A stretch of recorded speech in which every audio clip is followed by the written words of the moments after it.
이재정의 70.5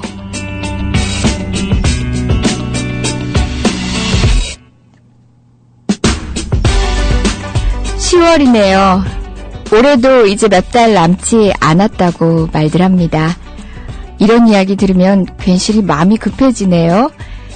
시간이 얼마 남지 않을수록 때론 남은 시간이 짜투리 같아 포기하고 새로운 시간을 기약해야 될 것 같기도 하고요. 이렇게 보면 시간을 세는 단위들 유용하기도 하지만 때로는 시간에 대해서 너무 의식하게 만드는 것 같아요. 저는 이렇게 말할게요. 어제의 이은 오늘입니다. 그리고 우린 지금 잘 살고 있습니다.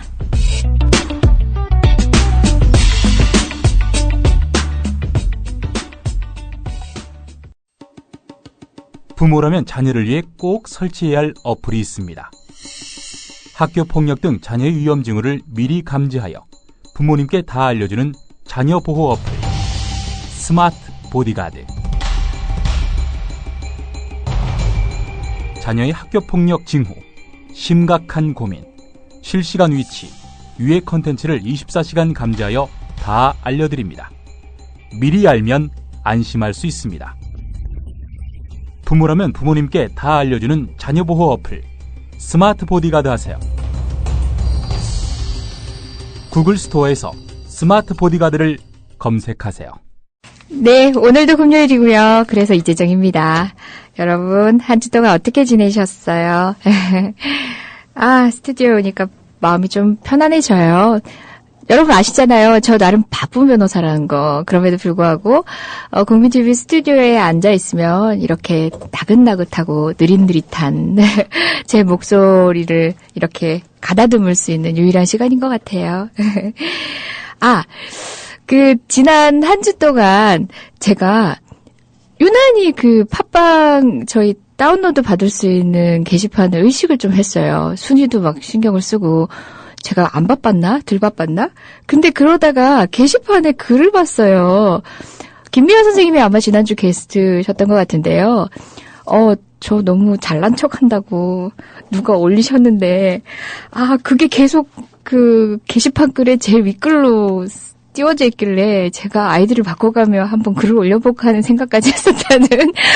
제가 잘난 척을 해요. 잘나긴 했잖아요. 근데 저는 제가 이쁘다 이렇게 얘기하는 것도 진짜 이쁘면 그런 얘기 하겠어요. 그래서 제가 이쁘다 하면 컨셉으로 받아들여 주실 줄 알았더니 잘난 척 한다는 댓글을 보고 그 생각을 했어요. 제가 진짜 이쁘구나. 함부로 하면 안 될 농담이었구나. 그런 생각을 했어요. 예, 오늘 모실 분 게스트에서는 여러분 알고 계실 것 같은데요. 오늘은 게스트분이 아니라 어떻게 보면 저처럼 호스트가 돼서 같이 진행을 해주실 분들이에요. 지난 추석 때였나요? 잠시간 특집 방송으로 변호사님 두 분 모셔서 저희가 최동욱 총장 관련된 얘기를 했었잖아요. 당시에 반응들이 굉장히 좋으셨어요. 여러 가지 이슈들을 시사로 풀어보는 코너들이 많고 그런 방송들 또 팟캐스트들이 많지만 변호사님들이 법적인 관점에서 고민을 보태서 친절하게 설명해주는 코너들은 없었더라고요. 저희도 하고 보니까. 그래서 아마 여러분들이 갈증이 해소되는 느낌, 좀 시원하게 해설을 해주는 느낌, 설명을 풀어주는 느낌이 있었나 봐요. 그래서 돌아온 용사들을 모셨습니다. 앞으로 제가 여전히 사랑방 같은 손님 이야기, 사랑방 같이 손님을 모시고 손님들의 이야기를 들어보는 코너도 계속 유지를 할 테지만요. 격주로 또는 또 변호사님들이시기 때문에 시간이 안 되면 더 텀을 두고라도 그렇지만 정기적으로 모셔서 계속 그런 이야기를 한번 해볼까 해요. 아직 코너명이나 저희가 등장할 때 나름 우리를 인식시킬 만큼의 시그널을 정하지 못했어요. 오늘은 이렇게 모시겠습니다. 돌아온 용사들 두 분 옆에 함께 와 계십니다. 이광철 변호사님, 박주민 변호사님 어서 오세요. 네, 안녕하십니까. 안녕하세요. 이광철입니다. 예. 이광철 변호사님은 지금 막 저희가 음악이 끝나고, 마이크를 켜서 이제 조용히 방송을 시작해야 되는 시간에 문을 덜커덕 열고 들어오셨어요. 어디 다녀오시는 길이신가 봐요. 예. 재판이 조금 늦게 끝났습니다. 네. 네. 중간에 소음을 넣어서 죄송합니다. 예. 그렇지만 이렇게 변호사님 두 분 모시고 이렇게 생방송하기가 쉬운 일이 아니거든요. 저도 실은 예전에 뭐 재판 다녀오느라고 생방을 늦었던 적이 있어요. 여기 계신 아나운서 분께서 대신 진행을 해주시고, 저는 이제 방송 출연한 지, 진행한 지 얼마 되지도 않았는데, 이 핸드폰 통화로 방송을 진행한 적도 있었습니다. 예. 지금 방송, 두 번째 시간인데요. 이전 방송 하시고 어땠어요? 어떠셨습니까? 감회나 소회 얘기할 시간 없었잖아요. 저는 민변의 유머 코드를 한없이 추락시킨 사람으로 그렇죠, 낙인시켜가지고, 예, 그렇죠. 한번 또, 발동해보겠습니다, 예. 제발. 박주민 변호사님 너무 점잖으셔가지고. 이광철 변호사님 자기 검열 좀 하셨으면 좋겠어요. 그때 한가위를 한강으로 좀 패러디했다가, 예. 정말 설명해드리기도 난감한 그때 그 개그. 그냥 무시하도록 하고요. 여기 박주민 변호사님도 말씀 좀 주세요. 이 자리에 계신 거죠? 예, 저 있고요. 저는 사실은 지난번 방송이 반응이 좋았다라고 말씀해 주셔서 상당히 놀라고 있는 상태고요. 네. 뭔가 조작된 여론 아닐까 이렇게 의심하고 있습니다. 예. 박주민 변호사님께서 이 얘기는 꼭 해달라고 하셨어요. 국민TV 최초의 파일럿 방송이다. 예. 그래서 여러분들의 호응도와 청취율 등을 집계를 해서 이제 드랍한다 그러죠. 이걸 뭐라고 하지? 잘리는 거 아닌가? 잘리는 거. 그렇죠. 그게 되게 더 아파. 잘릴 수도 있는 방송이기 때문에 여러분들이 같이 호흡해 주십사 부탁드리는. 근데 열심히 하고 잘해야 되는데 네. 사실은 방송의 주제조차도 아직까지 안 해주고 계시다. 우리 어떻게 하라는 거냐. 저는 이런 하소연을 좀 하고 싶고요. 앉아가지고 지금 무슨 얘기를 해야 될까 고민하고 있습니다. 아무리 첫 방송이라도 그렇지. 예. 이거 혹시 내부 고발 시간입니까? 네, 지금 내부 고발 좀 하고요. 오늘 제가 직접 그 사무실 앞까지 가서 현관 앞에서 모셔오기까지 했습니다. 네. 제가 준비성이 부족한 사람이겠습니까? 네. 다만, 워낙 이슈 가운데서 이슈를 주도하시는 두 분이십니다. 그러니까 정치권이든 아니면은 사회운동 현장이든 간에 그 이슈가 발발하면은 변호인으로든 또 이제 조언자로든 직간접적으로 관여하시는 분들이라서 각자 가지고 계신 사건들을 들고 나오십시오. 이렇게 말씀을 청했더니 저도 사실은 고발할 것들이 많으나 네. 이재정 변호사님의 그 미모를 제가 흠모하고 네. 예, 그런 관계로 저는 좀 자제하겠습니다. 그런 얘기 하면 안 돼요. 아까 제가 말씀드리는 거 들었는지 모르겠지만 몰랐는데 제가 진짜 이뻤더라고요. 그래서 그런 농담들이 사람들을 자극하게 되고 또 악플로 이어지게 되더라고요. 저는 겸손할 필요가 있는 사람이더라고요. 네. 충분히 많이 익은 사람이라. 제가 개략적으로 두 분 변호사님하고 나눈 말씀은요. 오늘은 그때 아마 우리가 최동욱 총장 얘기를 했던 것 같아요. 짧게지만 경과 얘기 잠시 해보고요. 또 지금 가장 핫한 이슈, 어제 오늘 방송을 또 장식하고 있는 이슈가 기록물 관련된 소동이 있었죠. 또 우리 이광철 변호사님 일부 변호인으로도 관여하고 계시기도 한데요. 관련된 얘기도 한번 짚어볼까 합니다. 그리고 제가 혼자 있을 때 서초동 브리핑이라고 해서 가끔 서초골에 있었던 주목할 만한 판결 이야기 했었는데요. 저번 주 들어서 여러분들께 또 설명해도 좋을 판결들, 아주 좋은 판결 또는 마음껏 비판해줘야 되는 안 좋은 판결들도 있었거든요. 또 재미나게 들으실 수 있을 것 같아요.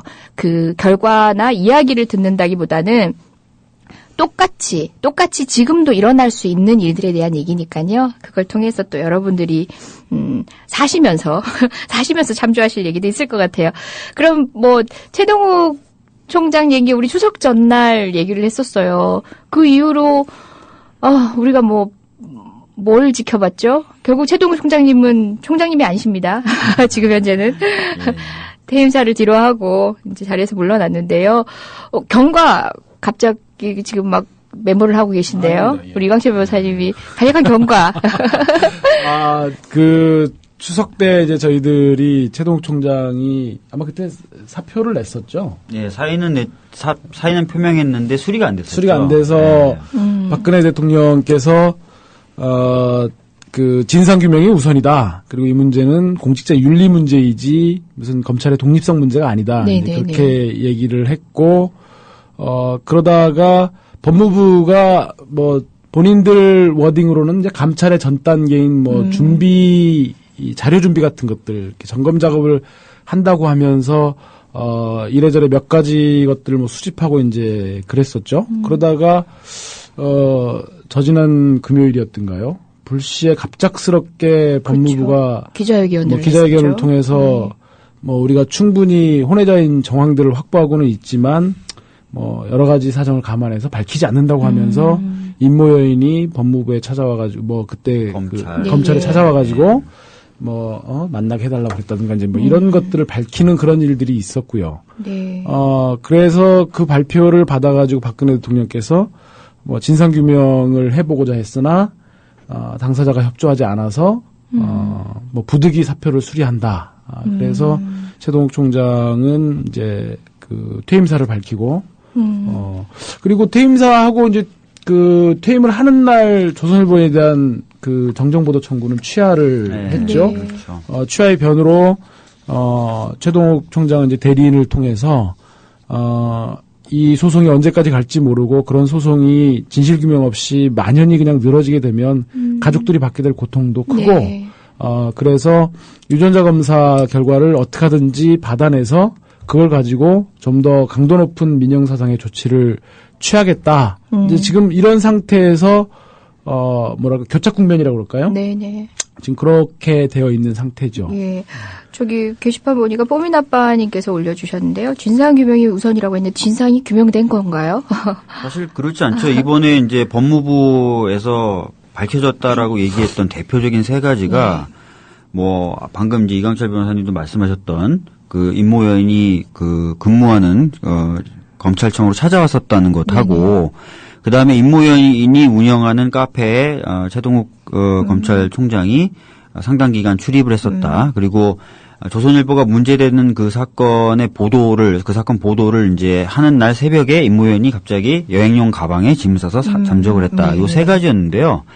사실 이미 이제 이 정도 이야기들, 그러니까 임모 여인이 검찰에 찾아왔었다는 얘기 빼고 나머지 얘기들은 언론을 통해서 보도가 됐었고, 최동욱 검찰총장이 전 검찰총장이 그것에 대해서 자신의 입장을 밝힌 바가 있었던 거예요. 그래서 진실이 규명됐다고 하기에는 너무 그 수준이 낮은 그런 사실들을 새로 공개한 것에 불과하고, 그렇기 때문에 진실이 됐다 또는 진실을 규명했다라고 보기에는 너무 미흡하다. 네. 그럼에도 불구하고 법무부는 당일 기자회견을 예고하면서 엄청난 결과를 가지고 나올 것처럼 얘기를 했었죠.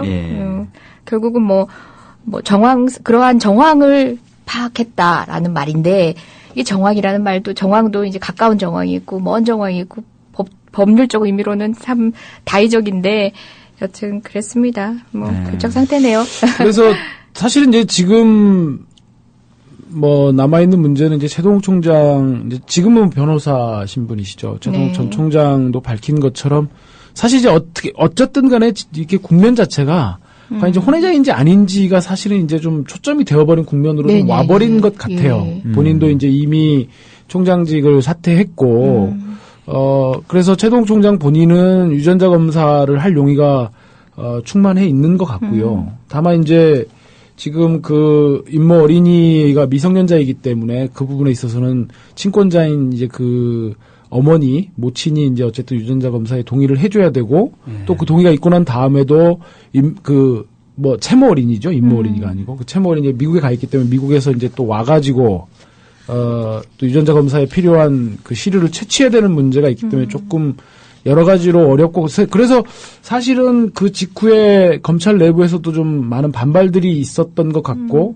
또 그런 것들이 이렇게 그 시간이 지나면서 조선일보 뭐 청와대 이런 공방들을 거치면서 이게 좀 잠잠해진 그런 측면들이 있는 것 같고 그렇죠. 그래서 물론 그거를 뭐 강제할 수는 없겠는데 지금 상황에서는 정말 이제 뭐 그게 원래 정권이나 조선일보가 의도했는 건지는 모르지만 또 그 이후에 조선일보가 무슨 가정부 가사도우미죠 원래는 가정부라는 그 표현도 사실은 그 거기에 이제 종사하시는 분들께는 상처가 되는 그런 명칭인데 어쨌든 가사도우미분의 그 인터뷰를 따가지고 그 어린이의 친아빠가 최동욱 총장이 맞다 이제 이런 식으로 해서 지금 계속 공세를 하고 있는 판인데 어쨌든 이 상황이가 정리되려면 저는 개인적으로는 최동욱 총장이 원하고 있는 대로 좀 그 유전자 검사를 통해서 어쨌든 실실이 좀 규명이 되어야 우리가 이 상황을 좀 정리하고 다음 단계로 넘어갈 수 있지 않나 하는 생각은 좀 들더라고요. 물론 이런 생각 자체가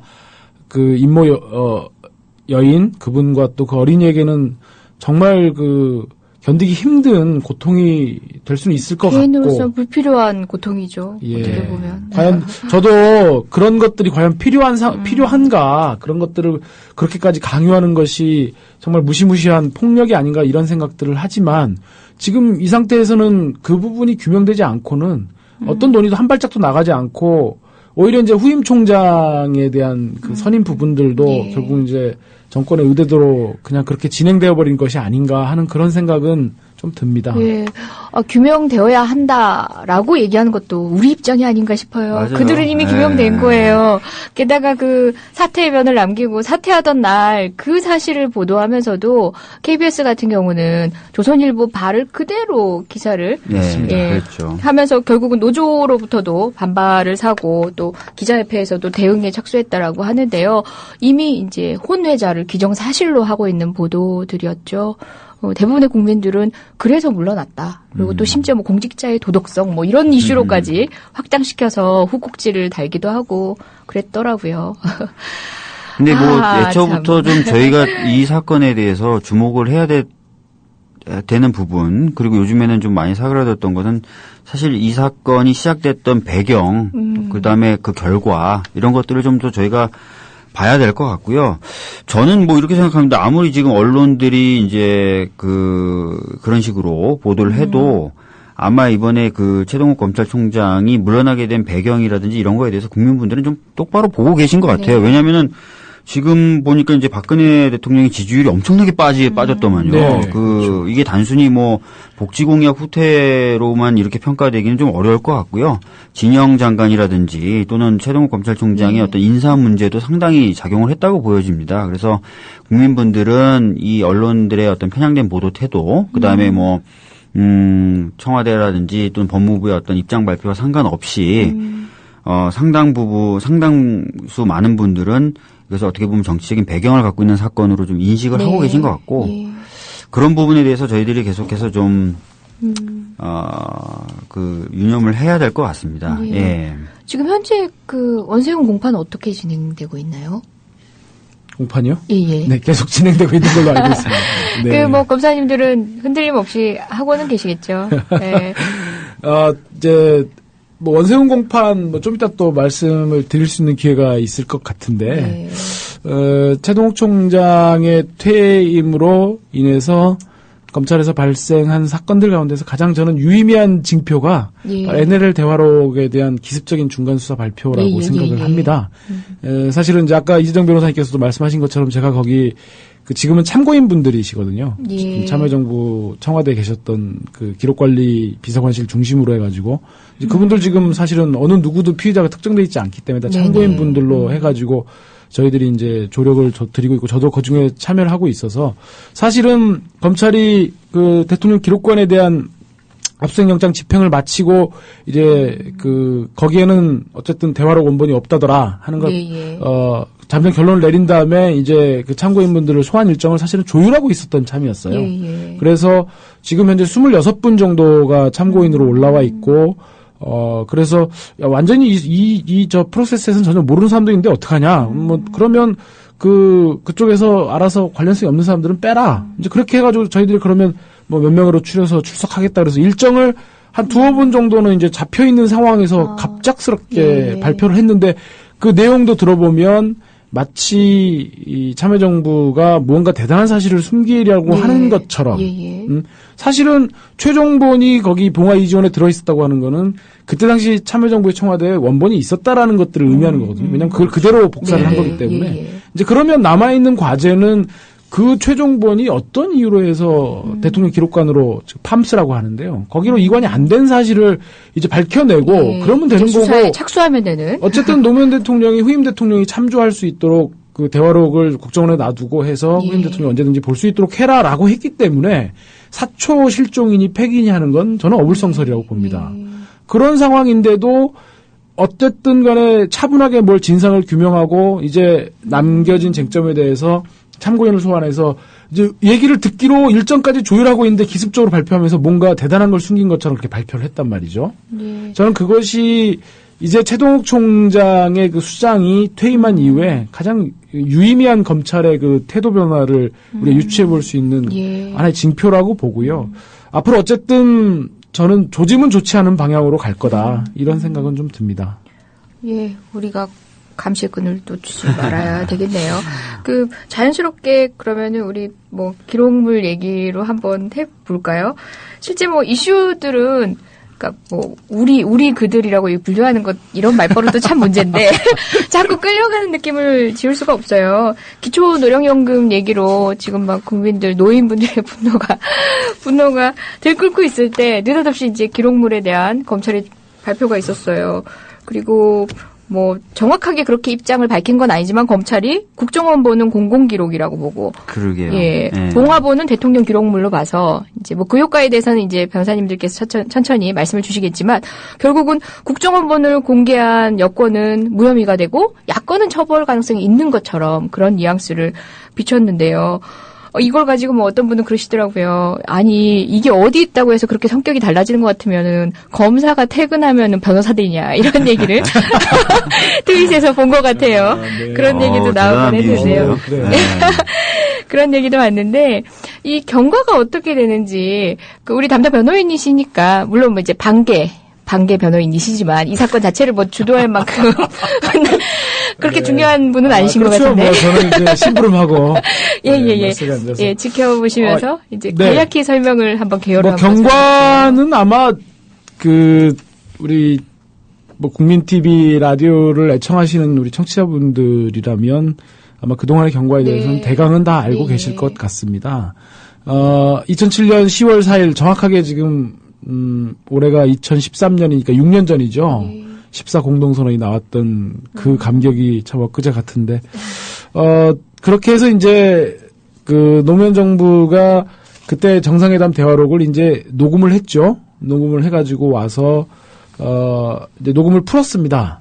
풀었고, 그걸 가지고 노무현 대통령은 이제 그 기록물의 가치, 이런 거에 대해서 좀 남다른 관심을 갖고 계셨던 대통령이고, 그렇게 해서 자기가 청와대에 와서 보니까 전임 정부들이 이 통치 기록을 전혀 남겨놓지 않았더라. 그렇게 해서, 공공기록물로만 분류되던 그런 기록물의 생산과 관리 시스템을 대통령 기록물 관리에 관한 법령을 제정해가지고. 예, 그전에는 없던 법령이 그때 굉장히 혁신적인 거죠. 방법으로. 그래서 예. 본인이 또 그런 시스템으로 봉화 이지원, 그러니까 이지원이죠. 이지원을 이제 또 특허로 해가지고 그 담당 직원들하고 같이 특허도 내셨고 이제 그랬었죠. 그래가지고 그 대화록을 풀어가지고 어쨌든 이제 청와대 이지원에 올렸다가 초안을 올렸다가 그 제가 얘기를 들어보니까 이제 그런다고 그러더라고요. 이제 생성 중의 문서들도 다 올리는데 그것들이 이제 나중에 최종적으로 완성되고 나면 중복 문서라고 그러죠. 그런 것들은 이제 좀 삭제하고 이제 그런 기능들은 있다고 하더라고요. 그래서 아마 대화록도 최초 그 초안 형태로 올라갔다가 이제 나중에 또 이제 그런 음성의 정확한 부분들을 좀 수정하고 이제 이런 과정에서 최종본이 이제 올라갔던 것 같고요. 그리고 그래서 저희가 파악하기로는 그 초안이 수정된 그 삭제가 된 것은 최종본이 올라갔기 때문에 당연히 중복 문서니까 그런 것들이 이제 그 삭제 이런 되었던 것 같고 그 삭제가 이제 그 포렌식 과정에서 이번에 검찰이 복구한 것 같고요. 그래서 지금 현재로서는 초안 형태의 것들을 복구해가지고 가지고 있는 거 하나, 그 다음에 최종본 형태의 것이 봉화 이지원에서 발견된 거 하나, 그리고 이제 대통령이 이제 그런 것과 노무현 대통령이 별개로 그거를 국정원에 보내가지고 후임 대통령이 이런 비밀 이런 여부에 상관없이 남북 관계를 할 때 늘 참고하도록 해라라고 해가지고 이제 국정원에 가 있는 거 하나. 이제 그렇게 해서 지금 현재 검찰의 수사 발표로는 이제 3가지 네. 대화록이 지금 나와 있는 상태인 거죠. 세 가지 중에 국정원본하고 봉화본은 내용이 사실 같다고 지금. 네, 봉화에서 나왔던 최종본은 내용이 거의 똑같다. 하고 지금 이제 그러면 최초 초안 형태의 것과 최종본 사이에는 검찰 발표에 의하면 대체로 같으나 유의미한 차이가 있다. 이렇게 해서 여지를 흘려가지고 이 유의미한 차이가 있다라는 워딩으로부터 마치 초안을 삭제한 것이 노무현 참여정부가 뭔가 대단한 것을 은폐하려는 것 같은 그런 인상을 심어준 그런 부분이 됐던 거죠. 그래서 지금 현재로서 이제 그런 과정에서 국회 3분의 2의 동의를 받아가지고 서울고등법원장이 발부했던 압수수색영장을 가지고 검찰이 그 성남에 있는 대통령 기록관에 가가지고 압수수색영장을 집행했고요. 그래서 검찰 수사 발표는 지금 현재로서 대통령 기록관에는 그 대화록이 발견되지 않는 것으로. 그래서 밝혀진 사실관계를 의미 있는 것만 몇 개 좀 추려보면 일단 아까 방금 전에 말씀드린 것처럼 성남의 대통령 기록관에는 그 대화록이 있지 않은 것으로 확인됐다고 하고 첫 번째로 두 번째로 봉화마을에서 2008년도에 노무현 대통령이 검찰에 이미 제출한 그 봉화 이지원 그러니까 2008년 퇴임 직전에 청와대에 있었던 이지원을 복사한 거죠. 복사하고 이제 그건 폐기를 했다고 그러더라고요. 그래서 그 복사한 것들 속에서 방금 박주민 변호사님 말씀하신 것처럼 초안 형태의 것을 복구해냈고 그 안에 최종본이 있더라라고 하는 것들. 그게 이제 지금까지 밝혀진 사실입니다. 몇 가지 쟁점을 좀 그 청취하시는 우리 청취자분들께서 좀 이해하기 쉽게 쟁점을 좀 정리해보면 지금으로서는 일단 가장 중요하게는 왜 이지원에 있던 최종본이 기록관으로 이전되지 않았는가. 이제 요거는 저도 이제 기술적인 것들에서 좀 더 저도 공부가 필요합니다만은 개략적으로만 말씀드리면 이게 시스템이 그렇게 간다고 그러더라고요. 이지원에서 전자문서 형태로 돼 있는 거는 이지원에서 RMS로 거쳐가지고 팜스라고 해가지고 그거 자체가 대통령 기록관으로 이전된다고 합니다. 어렵다. 네. RMS는 뭔가요? 저도 잘 이제 공부를 좀 해야 되는데. 근데 그러니까 이게 지금 변호인이기 때문에 준비하고 계신 거기도 하고 이제 검찰도 이제 그 과정들을 지금 이제 수사를 해서 알아봐야 되는 과정인 건지요. 네. 그래서 일단 지금 현재까지 밝혀진 것으로는 왜 이지원에서 최종적으로 팜스에 가지 않았는지에 대해서는 검찰도 모르는 겁니다. 이제 그거는 나머지 참여정부의 이 대통령 기록물, 특히 대화록에 정리를 하고 그것을 이지원에 올리고 또 그거를 기록관으로 이전하는 실무를 담당했던 사람들로부터 이제 확인해야 될 부분인 거고요. 이제 그 첫 번째 쟁점은 두 번째로 이 정상회담 대화록의 성격을 무엇으로 볼 거냐. 대통령 기록물로 볼 거냐 아니면 공공기록물로 볼 거냐. 이거는 이 성격을 뭘로 볼 거냐 하는 건 중요한 의미가 있는 것이요.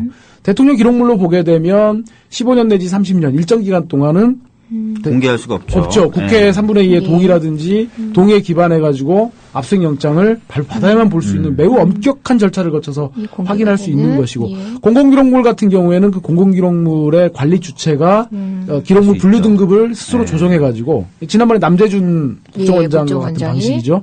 그래서 그걸 어떻게 볼 거냐 하는 것이 아주 중요한 쟁점입니다. 그런데 지금 검찰은 이지원에서 나온 것은 대통령과 대통령, 이게 청와대가 만든 것이기 때문에 대통령 기록물로 보겠다는 거고, 국정원에 보관돼 있는 것은, 그것은 공공기록물로 보겠다는 입장을 가지고 있습니다. 이거는 아까 말씀하신 것처럼 장소에 따라서 같은 내용의 문서가 성격이 달라지는, 검사가 퇴근하면 변호사가 되는 거냐, 이제 이런 비판에 직면하는 것이고요.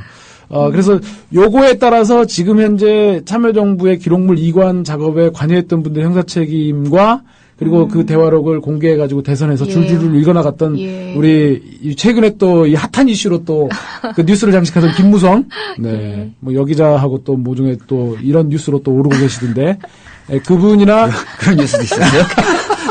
또 권영세 지금 중국 대사로 나가 계셔가지고 계시는 분도 형사 책임이 아주 달라집니다. 둘 다 지금 고발돼 있는 상태고요.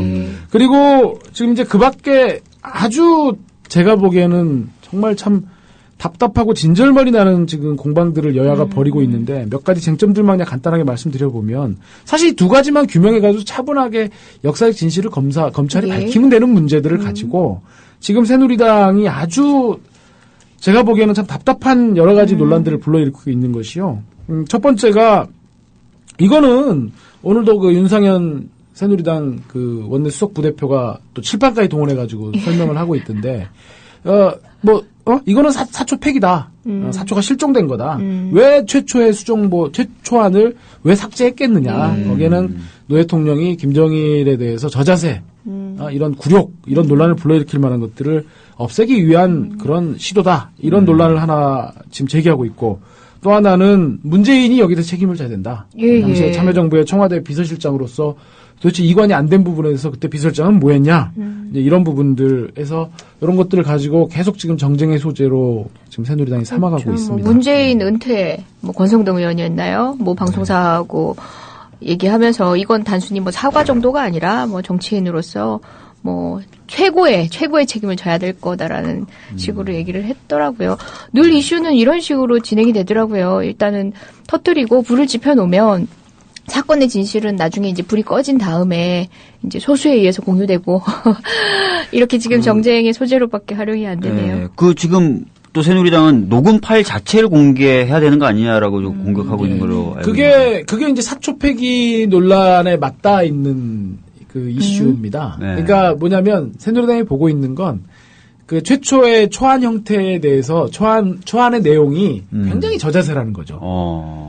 그러니까 예를 들면 노무현 대통령이 절하고 했다든가 김정일 국방위원장한테 이런 대한민국을 대표하는 국가 원수가 적대하고 있는 북한에 가갖고 굴신을 했다 이제 이런 식으로 하면서 자꾸 민주당이 여기에 대해서 거짓말을 하면 국정원에 보관돼 있는 녹음 음원 파일을 공개해서 당시에 노무현 대통령의 그런 음성을 오픈시킬 수도 있다 이런 식의 지금 저기를 하고 있는데 저는 정말 지금 저는 좀 그런 얘기를 하니까 저는 그런 생각이 문득 들더라고요. 2008년도에 노무현 대통령이 봉화 이지원에서 그 봉화 이지원을 검찰에 반납했잖아요. 사진 반납했었죠. 예. 제가 걱정이 되는 건 저는 작년 10월 달에 그 국정원 NLL 대화록 논란이 있을 때 새누리당 쪽에 이런 선본에 관여하고 계신 분들이 그거를 보고서 줄줄줄 읽을 거라고는 생각지도 못했습니다. 대통령 기록물 관리법에 관한 취지 자체가 어쨌든 전임 대통령이 자기의 정책들이 후임 정부에서 논란이 되거나 정쟁의 대상이 되는 걸 막아서 기록물 생산에 대한 원초적인 공포를 없애주자라는 취지에서 사실은 30년간 혹은 15년간 비밀로 묶어두자는 거였거든요. 사실 전임 정부들이 다 기록물 다 없앤 이유가 뭐겠습니까? 그러게요. 이걸 그대로 내버려두면 다음 정부 정권 바뀐 다음에 누구도 보호막이 없을 때 자기가 그야말로 작살이 날 수 있다는 그 공포가 있기 때문이었거든요. 그런데 그거를 좀 이따 또 말씀드리겠지만 작년 선거 과정에서 김무성 같은 사람은 그 대화록을 입수에다가 줄줄줄 읽었단 말이에요. 그러니까 저는 우리랑은 생각의 차원이 다른 사람들이구나. 그런 건 권력을 쟁취하기 위해서라면 무엇이든 할 수 있구나라는 생각을 하면서 최근에 내가 드는 생각은 뭐냐면 과연 이 사람들이 요즘 봉화 이지원에서 삭제했느니 말았느니 이런 얘기도 막 나오고 있거든요. 지금 봉화 이지원을 구석구석 뒤지고 있을 수도 있다 이런 생각이 들어요. 검찰이 이거 가지고 있는데 그걸 지금 들여다보면서 요거는 언제 써먹을까? 내년 지방선거 때 써먹을까? 요거는 이건 진짜 컨틴전시 플랜이다 이거는. 이건 다음 대선 때 써먹자. 이럴 수도 있지 않을까? 왜냐면 봉화 이지원 안에는 기본적으로 그때 당시에 노무현 대통령이 그걸 이렇게 회고록 같은 걸 쓸 때 참고하기 위해서 노무현 대통령이 그걸 복사해 간 거였거든요. 그 기록물 관리법을 이명박 대통령은 딱 고쳐가지고요. 지금 자기 방 안에서 그 기록물 넘긴 걸 그대로 다 들여다볼 수 있는 시스템을 바꿔놨습니다. MB는. 근데 노무현 대통령은 이제 기록물 관리법을 처음 만들고 그러다 보니까 그런 사태를 전혀 예상하지 못해서 그렇겠죠. 아니 내가 이것들을 만든 총괄 책임자인데 이걸 복사해서 내가 보는 게 뭐가 문제겠냐라는 생각으로 사실 복사해 간 거였거든요. 근데 그걸 MB 정부는 문제 삼아가지고 기록물 유치인 해가지고 그 MB 정부 초반 때 그렇게 난리가 났던 바로 그 문제의 지점이었고요. 그래서 노무현 대통령이 몇 번 MB 정부를 상대로 갖고 해명하겠다. 충분히 해명으로 수긍하실 거다. 그렇게 해서 노통이 공개적으로도 그런 의사를 밝히고 또 당시에 봉화에서 있었던 아마 봉화 그때 지금 그 퇴임한 노 대통령을 모셨던 그 비서관급에서도 청와대 여러 채널을 통해서 얘기를 한 것으로 알아요. 아니 이거를 노무현 정부에 생산한 기록물에 대해서 당시 대통령이었던 사람이 이걸 못 들여다본다는 거는 좀 말이 안 되는 것 같다. 그래서 우리가 복사해 온 거기 때문에 노 대통령이 여러 가지로 회고록도 쓰고 정책에 대해서 좀 돌아볼 수 있도록 참고해서 가져온 건데 이게 왜 문제냐. 그래서 그렇게 해서 전화를 하면 알았대요. 충분히 안 돼요. 근데 검찰에서는 계속 쑤시고 그래가지고 이제 그때 노통이 손 든다. 항복하겠다. 김웅포가 반환하겠다 해서 가져간 거였거든요. 이제 그런 상황에서 MB는 이제 바꿔가지고 자기 안방에서 이제 다 돈 들여가지고 그 기록물 다 들여다볼 수 있도록 바꿨는데 이게 지금 그 안에는 정말 공개돼서는 안 되는 대단히 민감한. 한번 생각해 보십시오. 그때 2008년도에 MB하고 부시가 그 무슨 데이비드 뭐 어쩌고저쩌고 하는 별장가 갖고 골프 카트 막 밀어주고 하면서 맞아요. 나눴던 얘기들이 운전하면서 공개된다고 생각하면 지금 무슨 일이 일어나겠습니까? 각하해가면서 막 그랬을 텐데 이제 그런 점에서 저는 이 봉화 이지원을 과연 누가 지금 들여다보고 있을까? 들여다보면서 무슨 생각을 하고 있을까? 이런 생각을 하면 정말 등골이 오싹합니다. 우리 목격했잖아요. 이거 자꾸 음모론인지 모르겠지만 어쨌든 국가의 공식적인 어떤 정보가 누군가의 손에 이렇게 쥐어졌을 거라는 짐작. 최근의 사태를 통해서 우리가 목격하기도 했잖아요. 짐작하기도 했잖아요. 이것도 뭐 사실과는 다를 수 있지만 어쨌든 국가기관이 아니면 취득할 수 없는 정보가 조선일보에 전달이 됐고 그게 결국은 검찰총장을 낙마까지 시킨 걸 보면 지금의 또 국가의 중요한 정보가 누군가에 의해서 그런 식으로 뒤집어지지 않고 있다는 글쎄요. 무섭네요. 정말 무섭네요.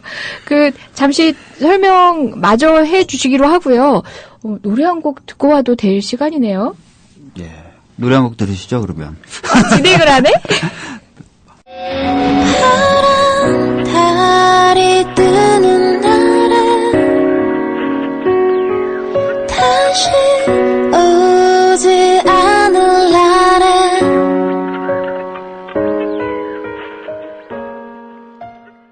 네.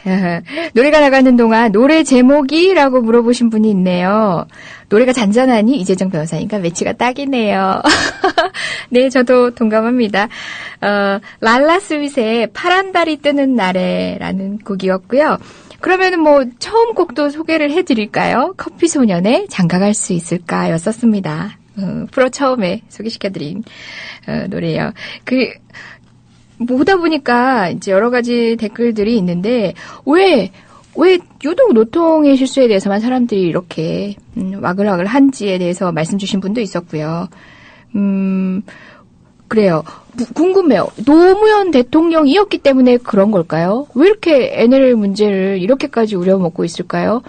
여러 가지 정치적인 해석들이 가능할 것 같아요. 그러니까 저는 개인적으로 봤을 때 이제 노무현 대통령에 대한 그런 부분도 있겠지만 북한과의 어떤 대화라든지 유화 국면 이런 부분에 대해서 상당히 기피하거나 좀 피하려고 하는 그런 세력들이 있는 것 같다라는 생각이 드는데 왜냐하면은 일부 세력은 사실은 북한과의 긴장, 네. 북한을 위험으로 간주함으로써 어떤 발생하는 긴장 관계나 이런 것들이 어떻게 보면 세력의 기반이 되는 그런 세력들이 있다는 것이죠. 그래서 그런 세력들 같은 경우에는 충분히 이런 식으로 좀 접근하는 것도 가능하다 이렇게 좀 보고 있는 편입니다. 예. 그러니까 북한에 대해서 그러니까 선거 국면에서만 전쟁 세대들 중에서는 북한에 대해서는 적대적인 분들 있잖아요. 단지 그분의 표를 얻기 위해서가 아니라 실제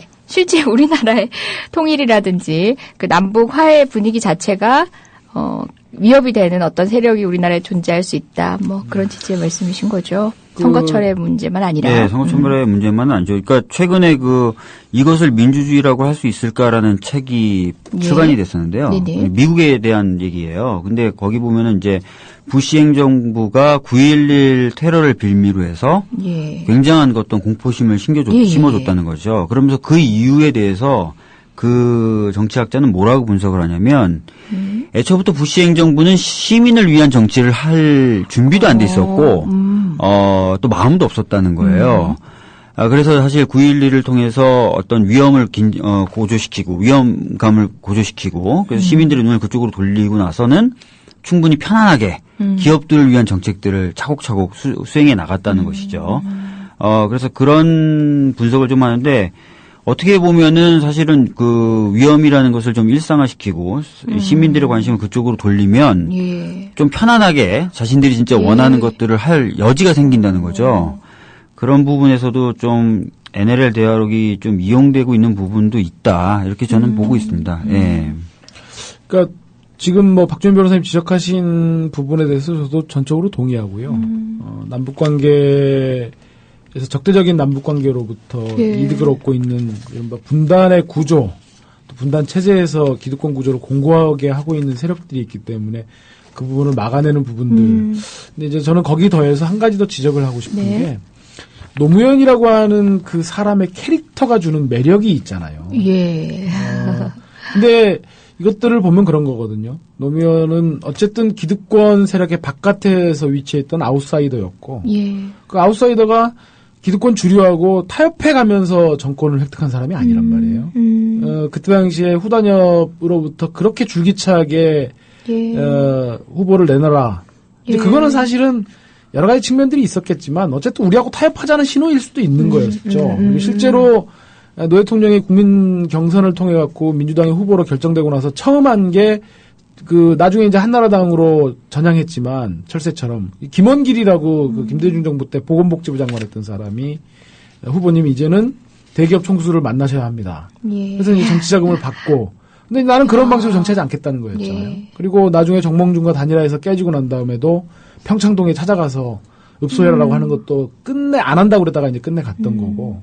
그리고 노 대통령이 남긴 뭐 많은 어록들이 있지만 그런 것들을 보면 되게 기득권 구조에 대한 굉장한 반감을 드러냈었단 말이에요. 뭐 조선 600년 이후에 기득권에 저항해서 권력을 차지하려고 하는 사람들은 다 죽었다.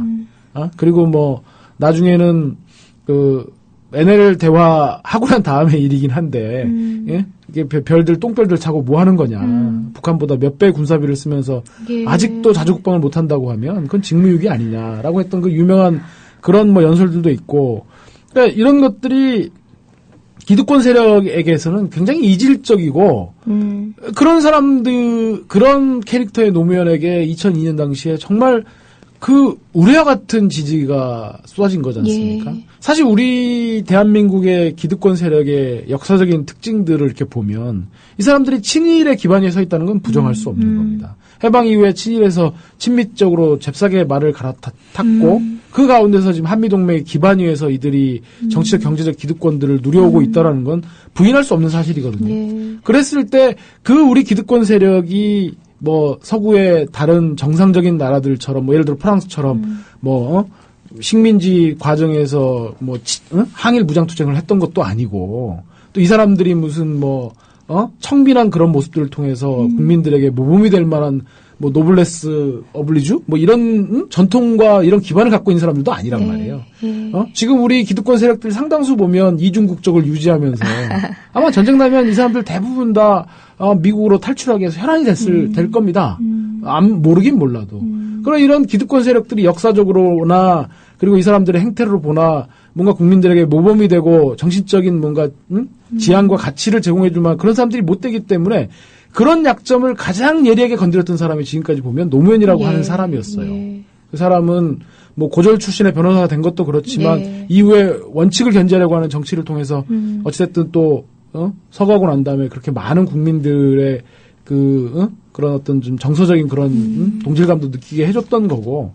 그래서 저는 그런 측면에서 보면 우리 정치적인 기득권 세력들이 노무현을 이번 기회에 차근차근 밟아서 다시는 이런 캐릭터가 한국 사회 정치 권력에 예. 접근조차 하지 못하게끔 하려고 하는 그런 것들이 아니겠나 하는 그런 점에서 좀 접근해봤으면 하는 생각이 들고요. 굉장히 좀 그런 것들을 보면 조선일보나 청와대나 국정원이나 이렇게 하는 것들을 쭉 보면 무시무시하다라는 생각이 듭니다. 그 댓글을 보면은 꼭 직전 정권이 노무현 정권 같아요. 이렇게 얘기를 하시는 분들이 되게 많은데 궁금해요. 그 이명박 대통령은 뭐 국가 기록물을 우리 관련된 법에 따라서 뭐 풍부하게 넘겨주셨겠죠? 우리 박근혜 대통령께. 실제로 지금 이명박 대통령이 기록을 넘겨준 거에 대해서 많은 비판적인 그 지적이 있었죠. 진짜 박근혜 대통령이 업무에 참조할 만한 것들은 거의 넘긴 게 없다라고 지금 지적이 되고 있고, 재미있는 게 이제 뭐 이런 지적도 있어요. 5년간 생산해냈던 종이 문건이 단 한 건도 없었다. 뭐 이런 식으로 지금 얘기가 나올 정도로 넘겨준 게 없는 거죠. 그러니까 왜냐하면은 그 넘겨준다는 것 자체가, 기록물 생산하고 넘겨준다는 것 자체가 이후에 어떤 비판을 감내하겠다. 그렇죠. 뭐 이런 것들 평가를 전제로 할 평가를 전제로 할 수밖에 수밖에 없는 건데. 그거에 대해서 사실 그 이명박 대통령은 그렇게 견딜 수가 없었나 봅니다. 넘겨준 자료가 거의 없다고 하니까.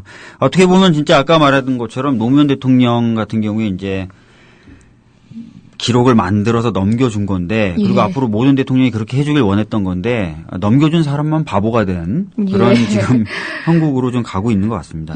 지금 새누리당 쪽에서 뭐 사초를 폐기했다라고 해서 사초의 중요성에 대해서 뭐 상당 부분 인식이 있는 것처럼 얘기하는데, 정작 그들은 사초로부터 자유롭고 싶어서 사초를 숨기거나 착출도 안 하는 상황이었던 거네요. 아이고, 그러네요. 여러분들이 뭐 같이 분노를 하고 계십니다. 변호인으로서 이광철 변호사님, 혹시 이게 수사 때 보면은 이게 숨겼다가 이렇게 드러내야 되는 논리들도 있잖아요. 오늘 막 그냥 뱉으신 건 아니죠? 아닙니다. 지금 사실은 그래서 방어에 문제가 있는 의뢰인의 이익을 보호하지 않는 것 다른 아닌가요? 사건하고 참 비교가 되는 게요.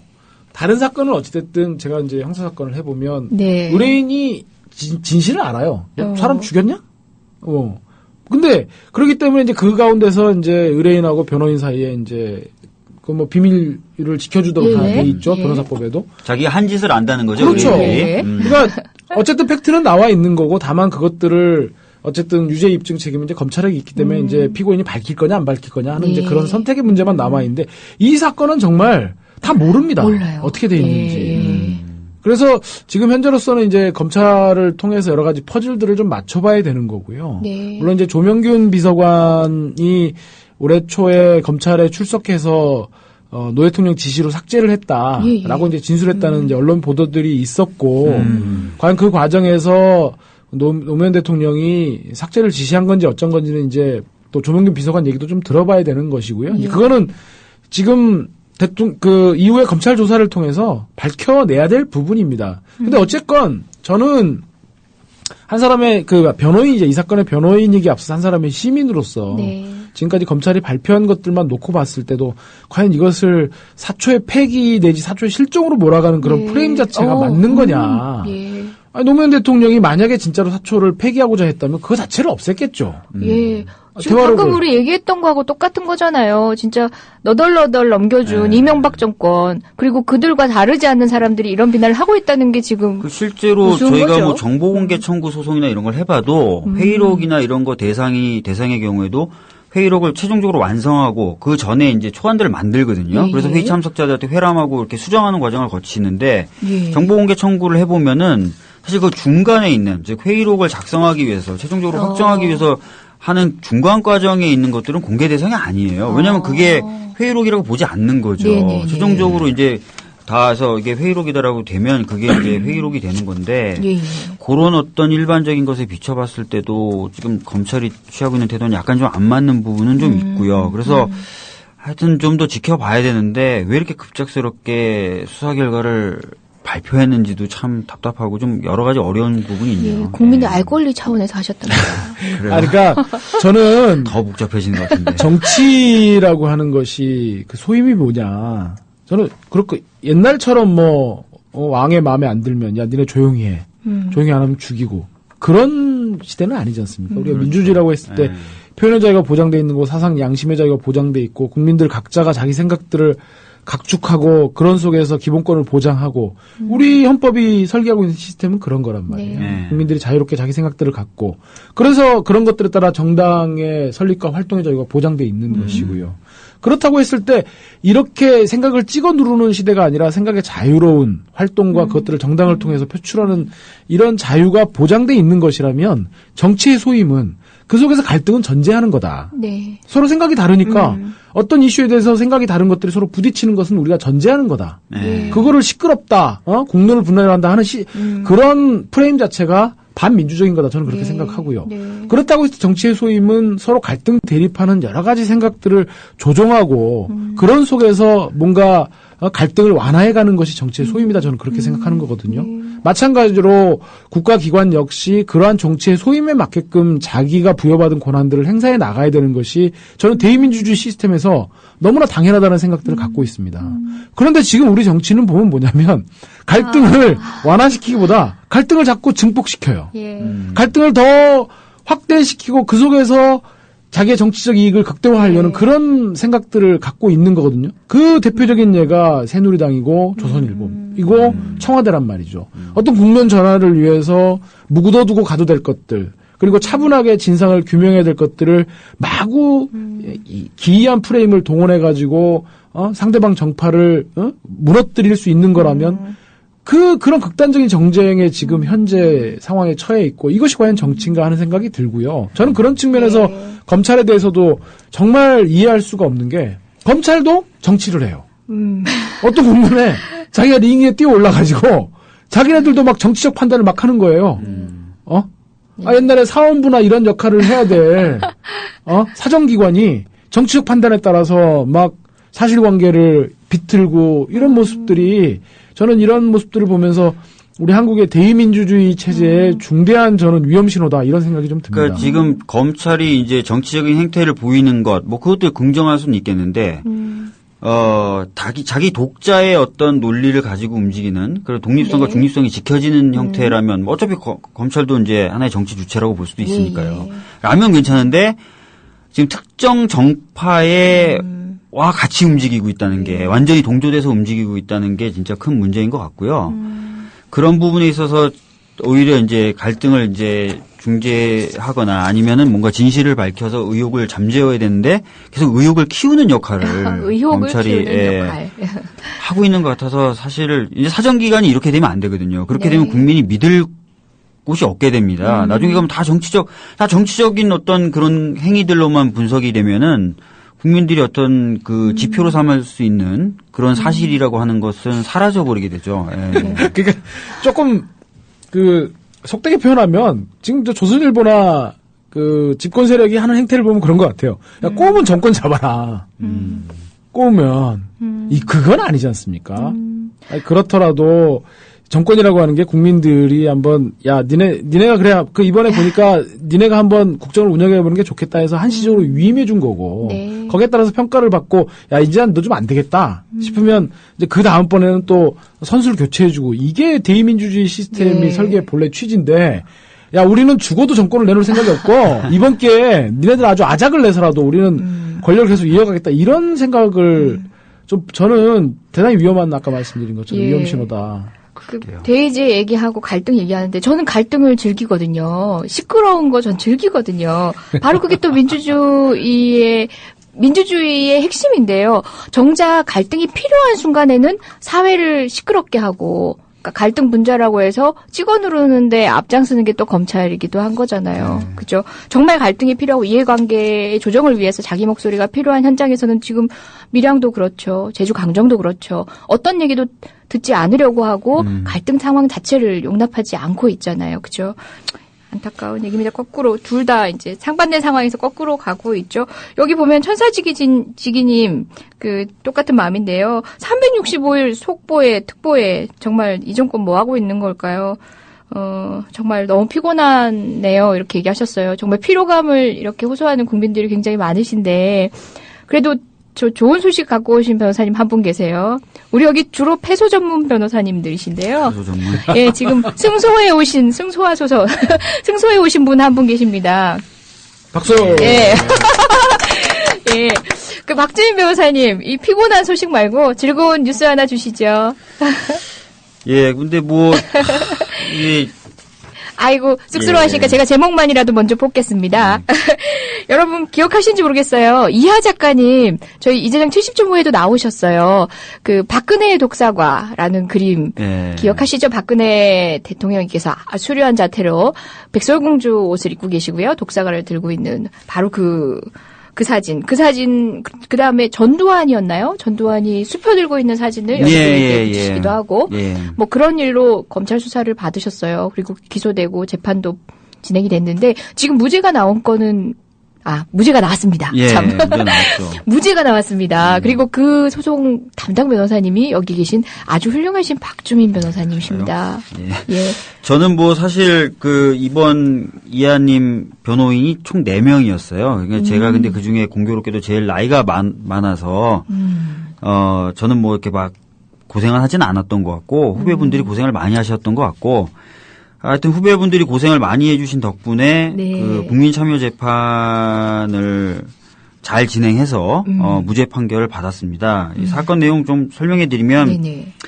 이분이 이제 그 작년에 그 박근혜 후보가 독사가 근데 독사가 아니죠 사과죠 사과를 들고 있었고 사과의 중앙에 이제 고 박정희 대통령의 얼굴이 새겨져 있는 그런 사과를 들고 백설공주 옷을 입고 있는 그런 포스터를 부산에 붙이셨었고, 또 이제 서울 쪽에다가는 문재인 그 당시 후보하고 안철수 후보가 반반씩 이렇게 합쳐져 있는 그런 어떤 그 단일화에 관련된 포스터들을 또 붙이셨어요. 그래서 그런 2건, 총 이제 3건이에요. 왜냐하면 단일화에 관련된 포스터는 서울과 광주 2군데에 붙여서 2건이고, 그 다음에 박근혜 후보에 대한 건 부산에 붙이셔서 이렇게 총 3건으로 선거법을 위반했다. 선거에 영향을 미칠 목적으로 이런 포스터를 붙였다라고 해가지고 기소가 되셨는데 네. 이게 이번에 이제 무죄가 나왔습니다. 무죄가 나온 이유는 이분이 이제 예술가시고 그다음에 붙였던 것도 단순한 선거 벽보나 선거 홍보물로 볼 수 없는 예술 작품이었다. 예. 무슨 얘기냐면 예술 작품이라고 하는 것은